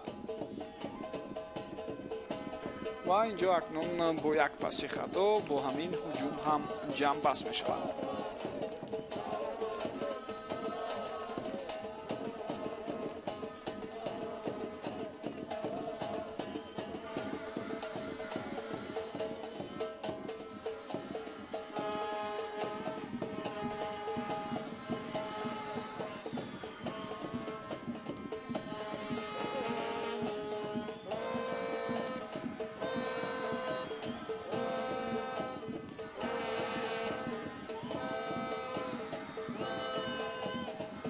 در ورزشگاه بعد از اونه که ما در رفتی بازی اونقدر فاولی هر دسته رو نمیبینیم، مخلصان بیشتر بین هم رقابت دارند. اینجا باز یک پرتافتی خطرناک دیگر لگ دروازه‌بان دوره میبینید. اولین شده در این حالت به توپ میرسد و با همین سردار کابلجانوف امکانیت دسته حریف را از بین میبرد. توپ را با این نوبتی بسیار هم خوب عباس اندلیبوف هجوم دوام دارد. محمد سلامزاده پسی او فرصتی خوب پیدا می شود یا نه که اولین شده به توپ می رسد. دروازه‌بان سری وقت و درست از موقع خود بیرون برآمد.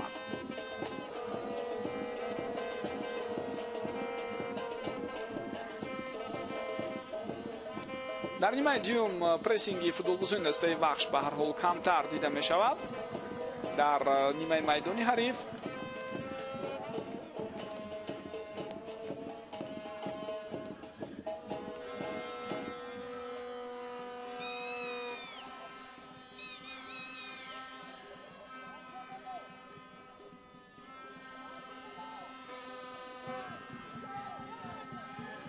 پاسی بسیار خوب است، اما اینجا مهم البته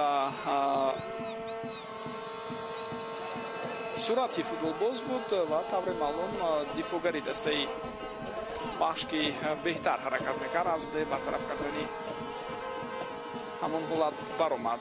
خوب طور میبینید هم محسن محمدیف و هم ظریف عثمانوف از جای خود برخواسته از منطقه تکنیکی معین شده. دستور سپارش میدیم به فوتبالبازان دسته وحش. اینجا باشد اکنون تلاش‌های سنت‌الله عزیزов نتیجه نداد و ننگو توپ در اختیار بازیگران دسته کوکتاش باقی ماند.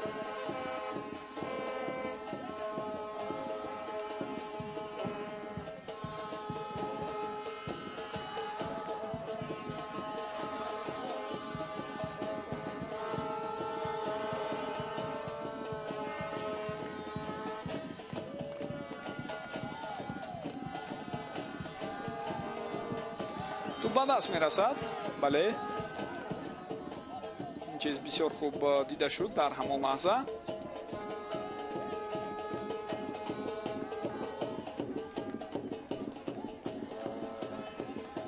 خب دیروز هیئت‌های جوانان این دو تیم با هم روبرو شدند و بازی با حساب 4-0 با فایده هیئت جوانان دسته وحش خاتمه یافت. من برای اکثری دوستان علاقمندان فوتبال تاجیک خیلی خوب آشنا است که وحش مکتبی بسیار خوبی تیار کردن فوتبالبازان را در گذشته هم داشت و در زمان صاحب استقلالی نیز این عنعنه‌های بسیار نیک فوتبالی این تیم پابرجا باقی ماندند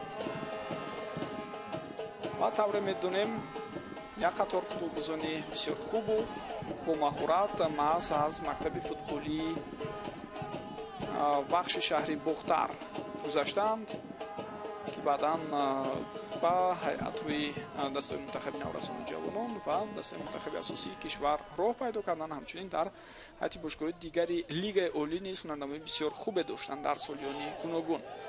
بعد از توپ‌ربایی خطا دیده می شود از سوی سعیدشاه بازاروف.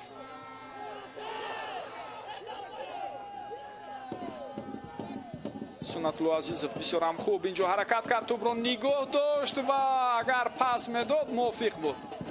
لیکن وننگو در حالت افساید بود، از دو کنار باشد همدستای او برای گسترش بخشیدن حمله تیار بودند.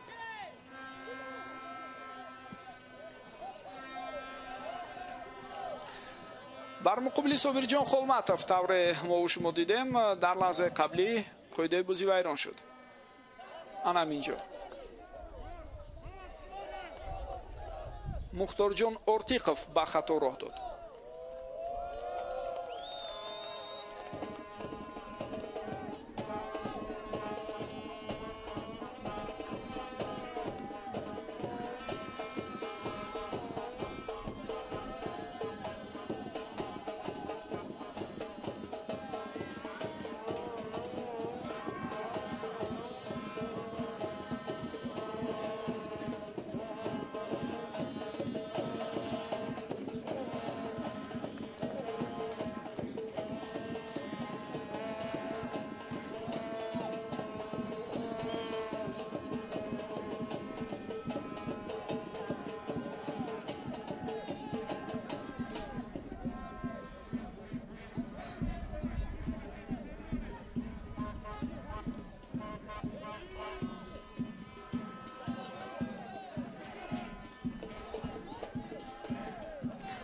муҳаммад Саломзода паси бисёр хубро аз байни ду дифогар равон карда, аммо дифогари сеюм дар инҷо бисёр хуб пай бурд ҳадафи ҳарифро. дар ин лаҳза бошад акнун бархурд байни бозигарон. Алекс Гиамфи хато мекунад ва корти зард мегирад. довар хеле хуб мушоҳида намуд ин хатои ҳарифро. Алекс Гиамфи узр мепурсад аз Сунатулло Азизов ва ин ҳолатро биёед як бор дигар бубинем. ана ҳаминҷо ҳаракат будааст, албатта зиёдатӣ буд ва довар хеле хуб пай буд. тағйироти навбатӣ дар ҳайати дастаи Куктош акнун аз майдон гирифта мешавад Аббос Андалебов рақами 8 ва ба ҷои ӯ ба майдон мебарояд бозигар бо рақами 30 Мизроб Усмонов.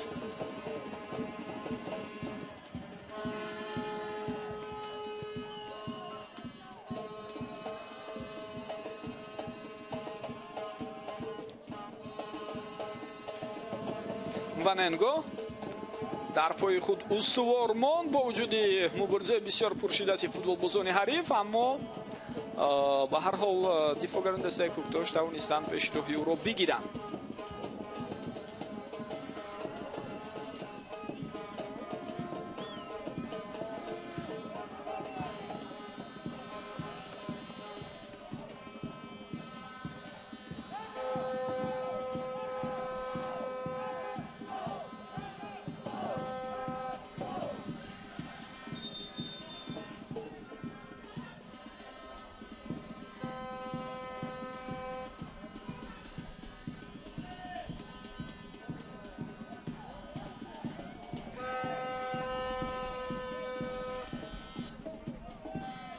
дар лаҳзае ки аз авт туп ба бозӣ дароварда шуд, баъд аз он шояд туп ба даст расид.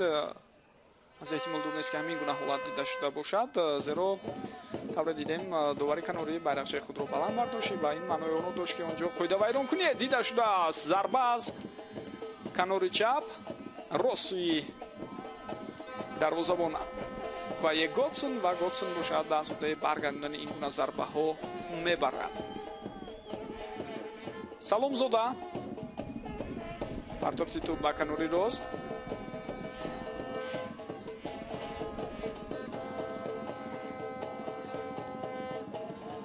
Сергей Яворский дар муборизае ки дар қабати дуюм буд бартарӣ пайдо кард ва инҷо каме нофаҳмӣ байни Ҳайдар Сатторов дифогари рақами 4 дастаи бахш ва дарвозабон Сардор Кобулҷонов буданд ки барои дарвозабони худ метавонист мушкилӣ эҷод кунад дифогар, аммо Сардор Кобулҷонов зуд ҳамон вазъиятро пай бурду тавонист ки он ҳолатро бартараф кунад.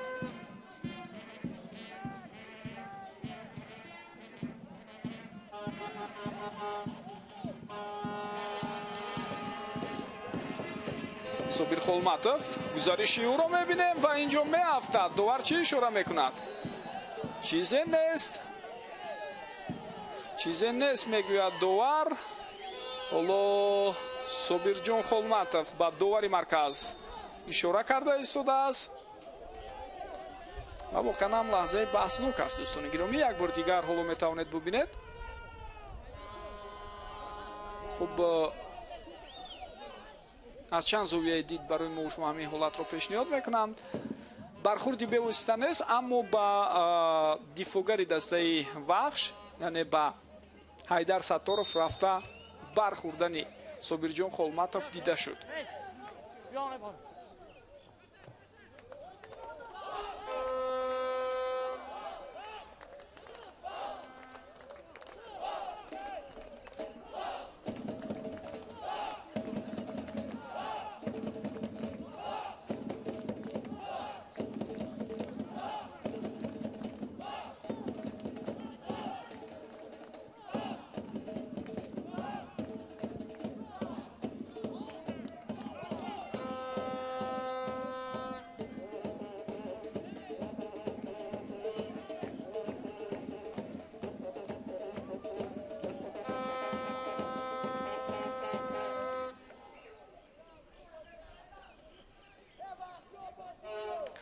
дӯстони гиромӣ, бозии дигари муҳим ва марказии давр бо иштироки дастаҳои Равшан ва Ҳосилот хотима ёфт. Он бидуни гол 0-0 дар варзишгоҳи Кулоб Арена ҷамъбаст шуд.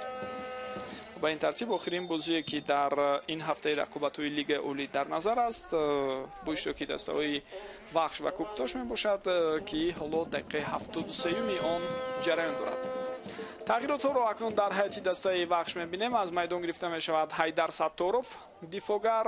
ӯ ҳам хело хаста шудааст, бо вуҷуди он ки ҷавон аст, аммо таҷрибааш дар Лигаи Олӣ камтар мебошад. аз ин рӯ ба ҷои ӯ ба майдон Бекмурод Ҳаитов дифогар бояд барояд ва вориди майдон шудани ним муҳофизатгар бо рақами 14 Рӯзи Муҳаммад Абдураҳмоновро ҳам мо шумо дида истодем. Худойдод Узоқов аз майдон гирифта мешавад.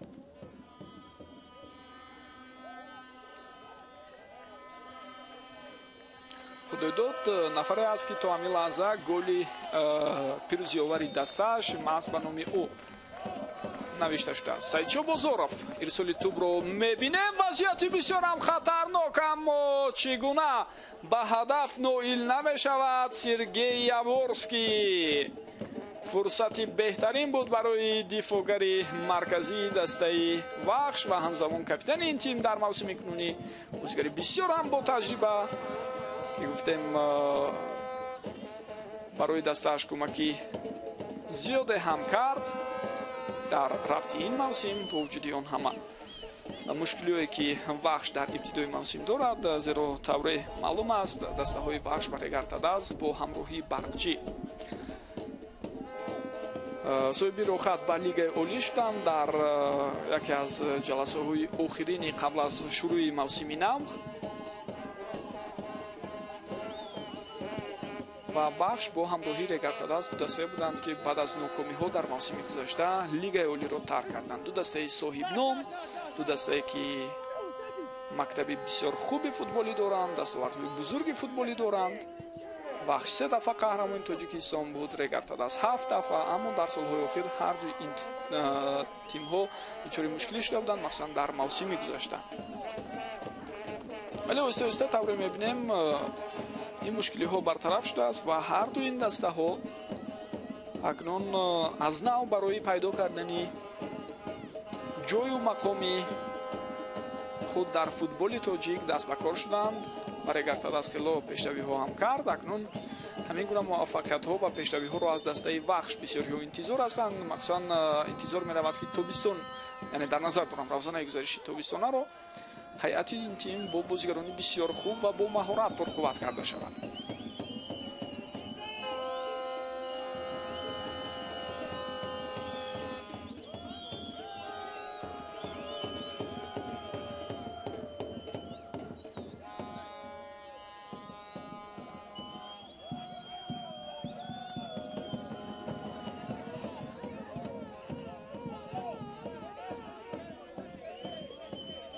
вазъияти стандартӣ қаблан зарба тақрибан аз ҳамин нуқта хело баланду ноаниқ буд. ин дафъа чӣ? ин дафъа каме пасттар, аммо ба ҳар ҳол рост сӯи чаҳорчӯби дарвоза намеравад. муҳаммад Саломзода ин дафъа зарба зад. як бори дигар метавонед бубинед.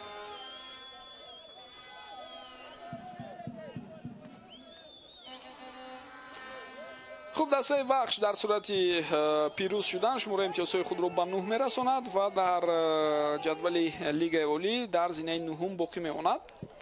کوکتوش حالا طور معلوم است از همه دسته ضعیفترین در چمپیونات میباشد. دسته که موسم گذشته زینه چهارم را گرفت، ولی در افزایش گزارش زمستان هیئت این تیم را بازیگران اساسی دسته مخصوصا اونهایی که در خط نیم مفضای مرکز بازی میکردند ترک نمودند و این به تاثیر نماند. رفتن علیشیر شکوروف و انانی جولیوس کواسی بازیگرانی که بسیار محوری بودند و مهم بودند در مرکز میدان برای این تیم.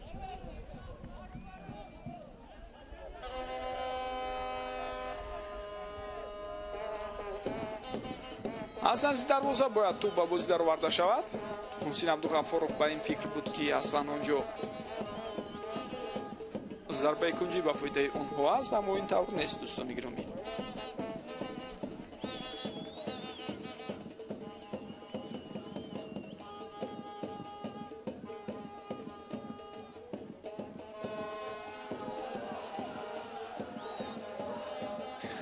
و امکانیت که اکنون باعث گل نوبتی فوتبال بازان دسته وقش می شود. طور ما و شما میبینیم تغییرات نوبتی استاد مربیان دسته وقش تاثیر بسیار خوب رساند و همان طوری که ما و شما دیده ایستادیم حساب 3-1 شد.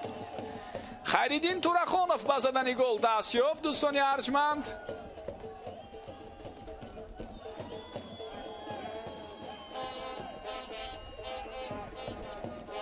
و تجلیل بسیار با شکوه این گل هم از سوی فوتبال بازان دسته وقش همین لحظه ها دیده می شود.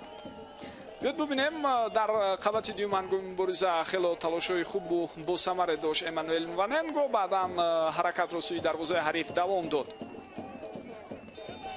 خیرالدین تورخانov ببینید در همون مبارزه اگرچند به توپ نرسیده است امانوئل مواننگو، اما با دفاعگر حریف هم اجازه نداد که پیش روی پرتافت رو بگیرد. در نتیجه عکس لزومی بازیگران دسته وقش با آن آورده رسانید که آنها امکانیت بسیار خوب را پیدا کردند، با همین حساب 3-1 شد.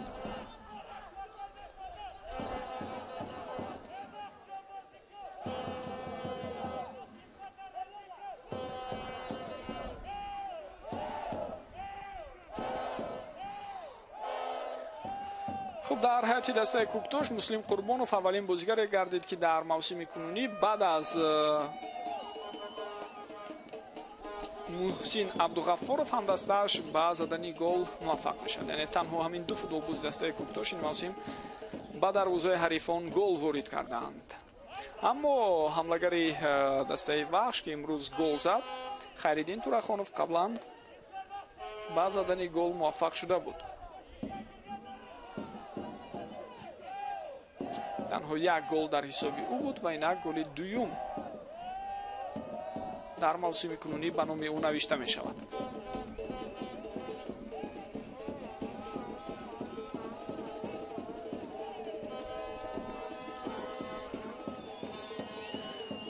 خب نفری که بیشتر از همه از هیئت دسته وحش به زدن گل دست یافته است این امانوئل مواننگو است. 2 گل دارد این فوتبالباز. طوری میدونید در رقابت با دسته روشن توانسته بود که همان 2 گل خود را به هدف رساند.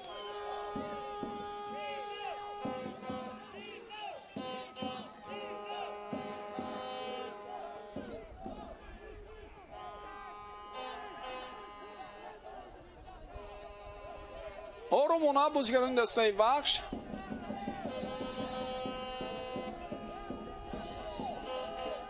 جو کوشش کرده ایستادند که توپ و میدان رو در نظارت خود نگاه دارند به اصطلاح، اما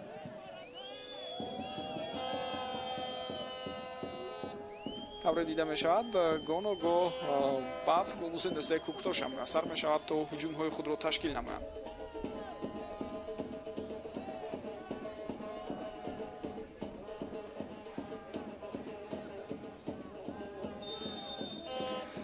و روشنی قاعده بازی رو دوبار به اعتبار میگیرد.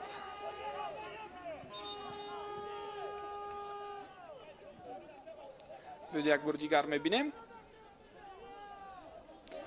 Хайриддин Турахонов ба хато роҳ дода буд.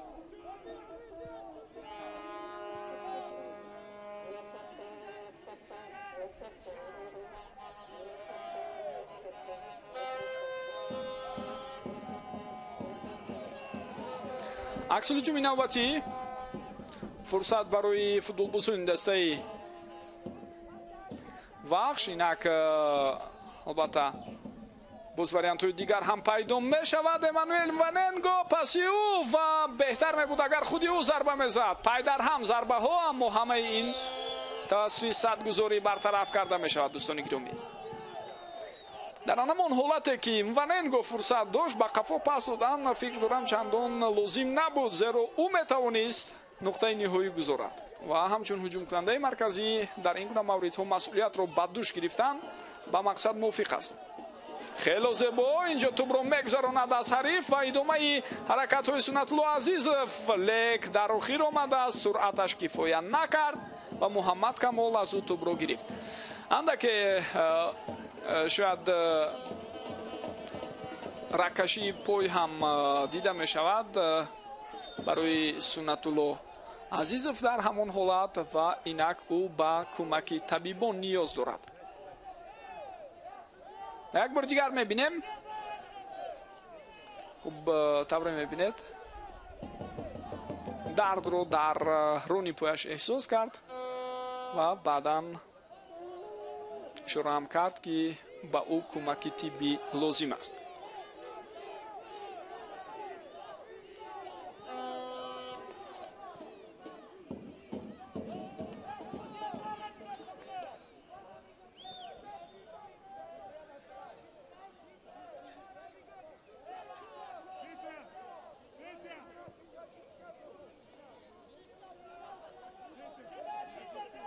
як бор дигар ҳамон ҳуҷуме ки чанд лаҳза пештар аз ин буд метавонед бубинед. зарбаҳое ки пайдар ҳам иҷро шуданд, аввал аз сӯи Мухторҷон Ортиқов ва баъдан аз сӯи Сунатулло Азизов, аммо ҳардуи он зарбаҳо тавассути садгузорӣ бартараф карда шуданд.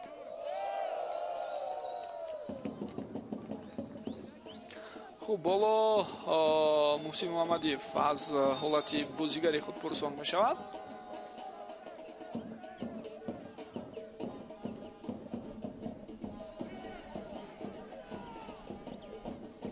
Саидшо Бозоров каме дуртар тӯбро аз худ сар дод, дар натиҷа тӯб аз даст рафт.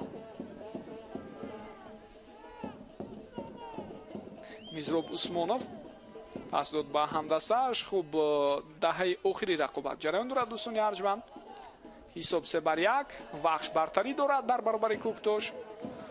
дар қисми дуюм мо танҳо як гол дидем, аммо фурсатҳои голзанӣ буданд ҳам барои Кӯктош ва ҳам барои вахш, махсусан барои Кӯктош дар ибтидои нимаи дуюми рақобат ду имконияти хуб ба вуҷуд омад ва барои вахш ҳам фурсатҳо дида шуд. ғайр аз гол ҳамон ду имконияти дигарро ёдовар шуданамон мумкин. яке барои Сергей Яворский аз вазъияти стандартие ки партофти тӯб сурат гирифт ва дигаре барои Мухторҷон Ортиқов ва ҳамчунин Сунатулло Азизов. Ваненго хеле хуб талош мекунад, аммо дар ҳолати дуюм комёб нашуд. Алекс Гиамфи тӯбро аз даст дод.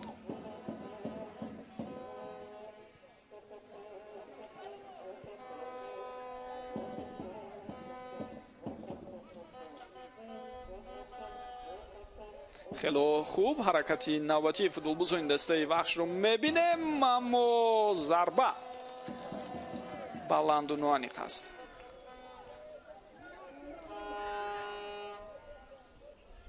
хушвақт Миров дифогари канорӣ баъд аз гузарише ки дошт зарба зад.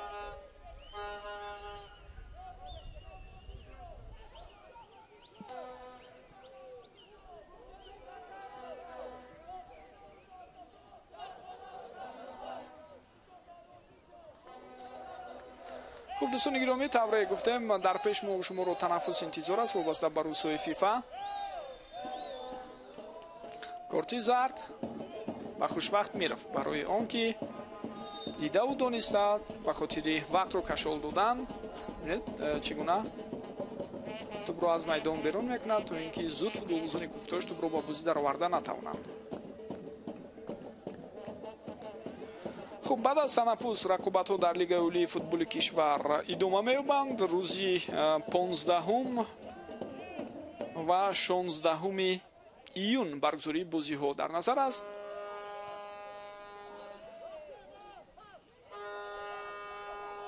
وننگو خب از جمله روزی 15 ایون دسته وخش مهمانی خوجند می‌شود.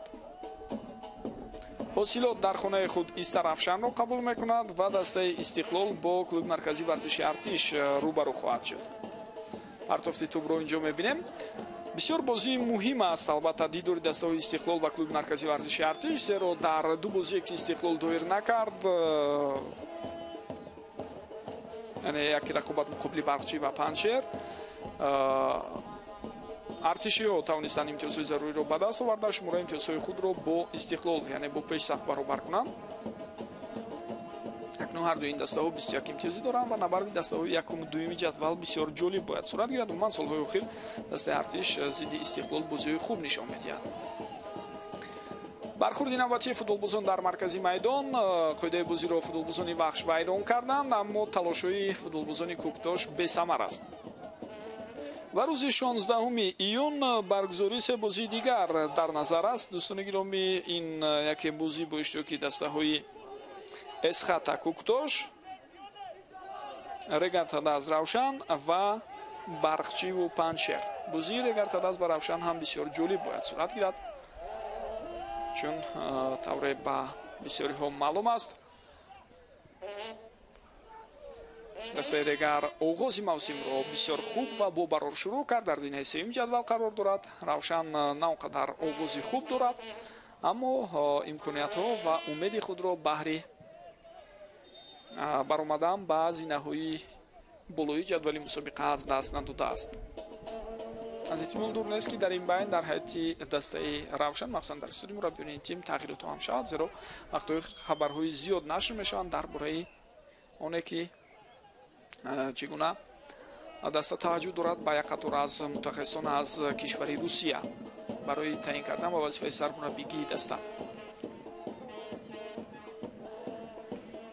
هر قدر رقابت پذیری دسته های ما زیاد باشد، هر قدر جالبیت در لیگ اولی بیشتر باشد و همان قدر شماره مخلصان به ورزشگاه هم زیاد می شود. و علاوه بر این خودی بازی ها بسیار دیدنی و جالب صورت می گیرند و توجه هم باز به فوتبال بیشتر می شود.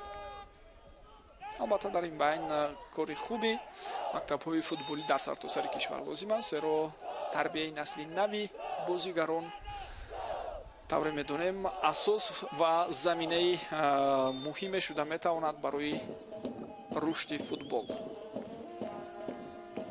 مکتب های فوتبالی البته سالهای اخیر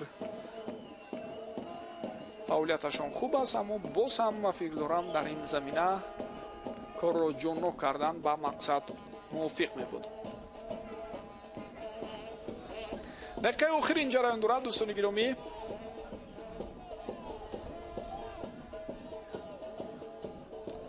عزیزوف توپ را از دست داد، ولی با کمک هم دستش اینجا توپ را برمیگردانند.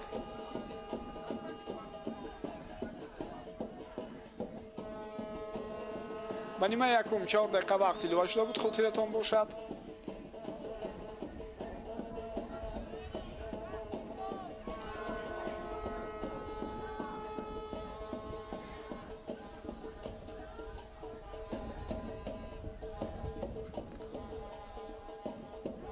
و اکنون خواهیم دید که چند دقیقه وقت ایلوه می شد به قسم دومی رقابت. 6 دقیقه وقت. سنتلو عزیزوف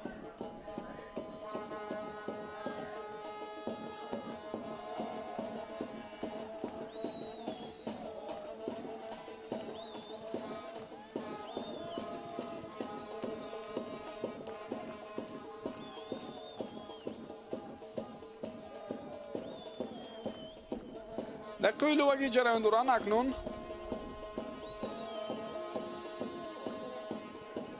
برتری دو توپ رو از بین بردن برای دسته کوکتاش مشکل می شود. وخش بعد از آن که گل سوم خود رو به هدف رساند، الکی ҳамонҷо ман фикр дорам эътимод ва боварии мухлисони ин даста баҳри ғалаба дар бозии имрӯза зиёдтар шуд. Хайриддин Турахонов ҳафтида аст, ҳамон довари шуда мекунад ки бозӣ бояд давом ёбад.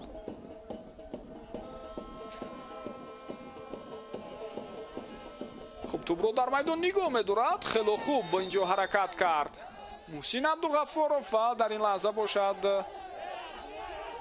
тӯб ба дасти Рӯзи Муҳаммад Абдураҳмонов расид.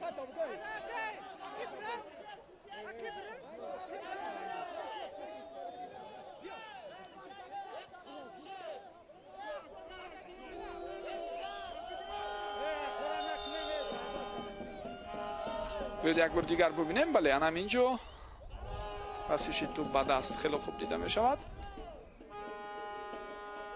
ва дар ин байн зуд футболбозони дастаи Кӯктош аз вазъияти стандарти тӯбро ба бозӣ дароварданд. дифоъгарони вахш бошад аз майдон берун карданд. зарбаи кунҷӣ аст, ирсоли тӯбро мебинем ва ин партофт ҳам натиҷа намедиҳад. Мизроб Усмонов, боз як партофти дигар. талошҳои охири бозигарони дастаи Кӯктош бесамар аст.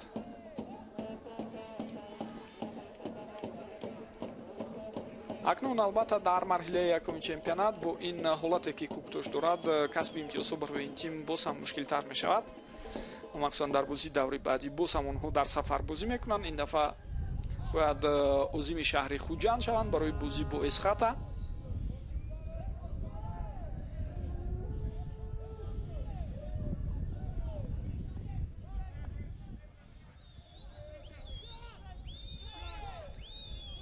Муҳсин Абдуғаффоров,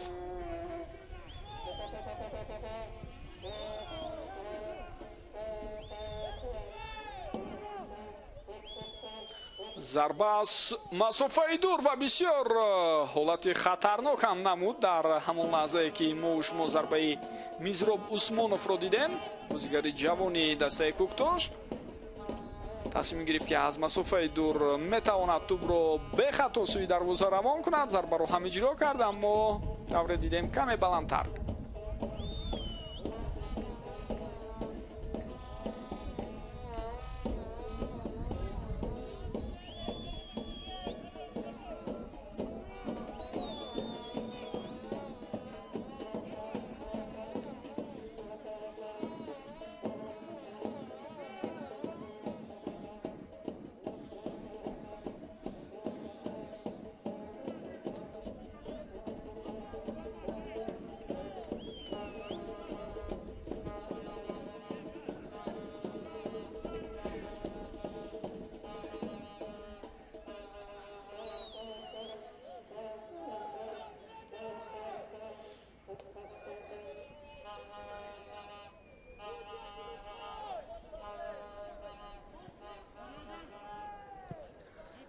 دقیقه 5 میلوگی جریان دارد و آرامانه فوتبالبازان دسته وخش البته به یگان سروسیمگی توپ رو نگاه می‌دارن. هجوم‌های احتمالی که حریف می‌خواد تشکیل کنند اونها رو برطرف کرده ایستادن و با همین البته تلاش می‌کنند که برتری خود رو حفظ کنند و 3 امتیازی ضروری رو در نهایت کار به دست آورند. برای رسیدن به این هدف خیلی و خیلی نزدیک هم آمدند.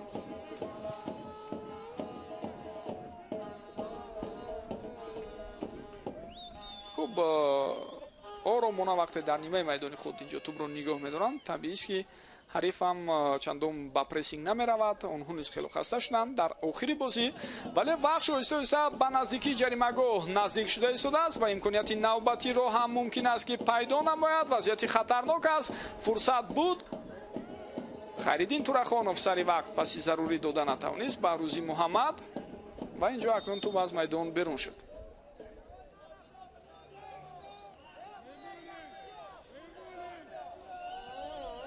خب در مورد بازی دوره آینده گفتم. سپس دوستان گرامی رقابت‌های دوره 11 لیگ عالی فوتبال کشور هم صورت میگیرد و بعد از اون دوره 12 هم برپا میشه. دوره اولین مرحله دومی رقابت‌ها و در آخرین روزهای ماه ایون تنفس در لیگ عالی هم باید اعلان شود. بعد نزدیک یک ماه بازی‌ها نیستند.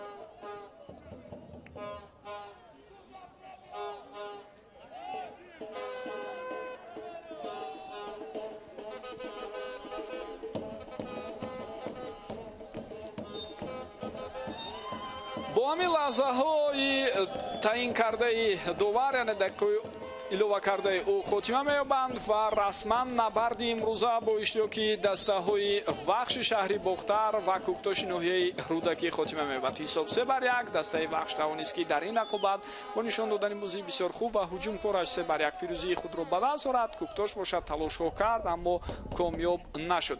بینندگان عزیز و ارجمند، در همین لحظه گزارش مستقیم ما از جریان آخرین بازی دور نهم لیگ اولی فوتبال کشور در موسم 2024 خاتمه می‌یابد. دسته وخش در این نبرد توانست 3 امتیازی ضروری را به دست آورد و بر مقابل کوکتاش 3-1 غلبه کرد.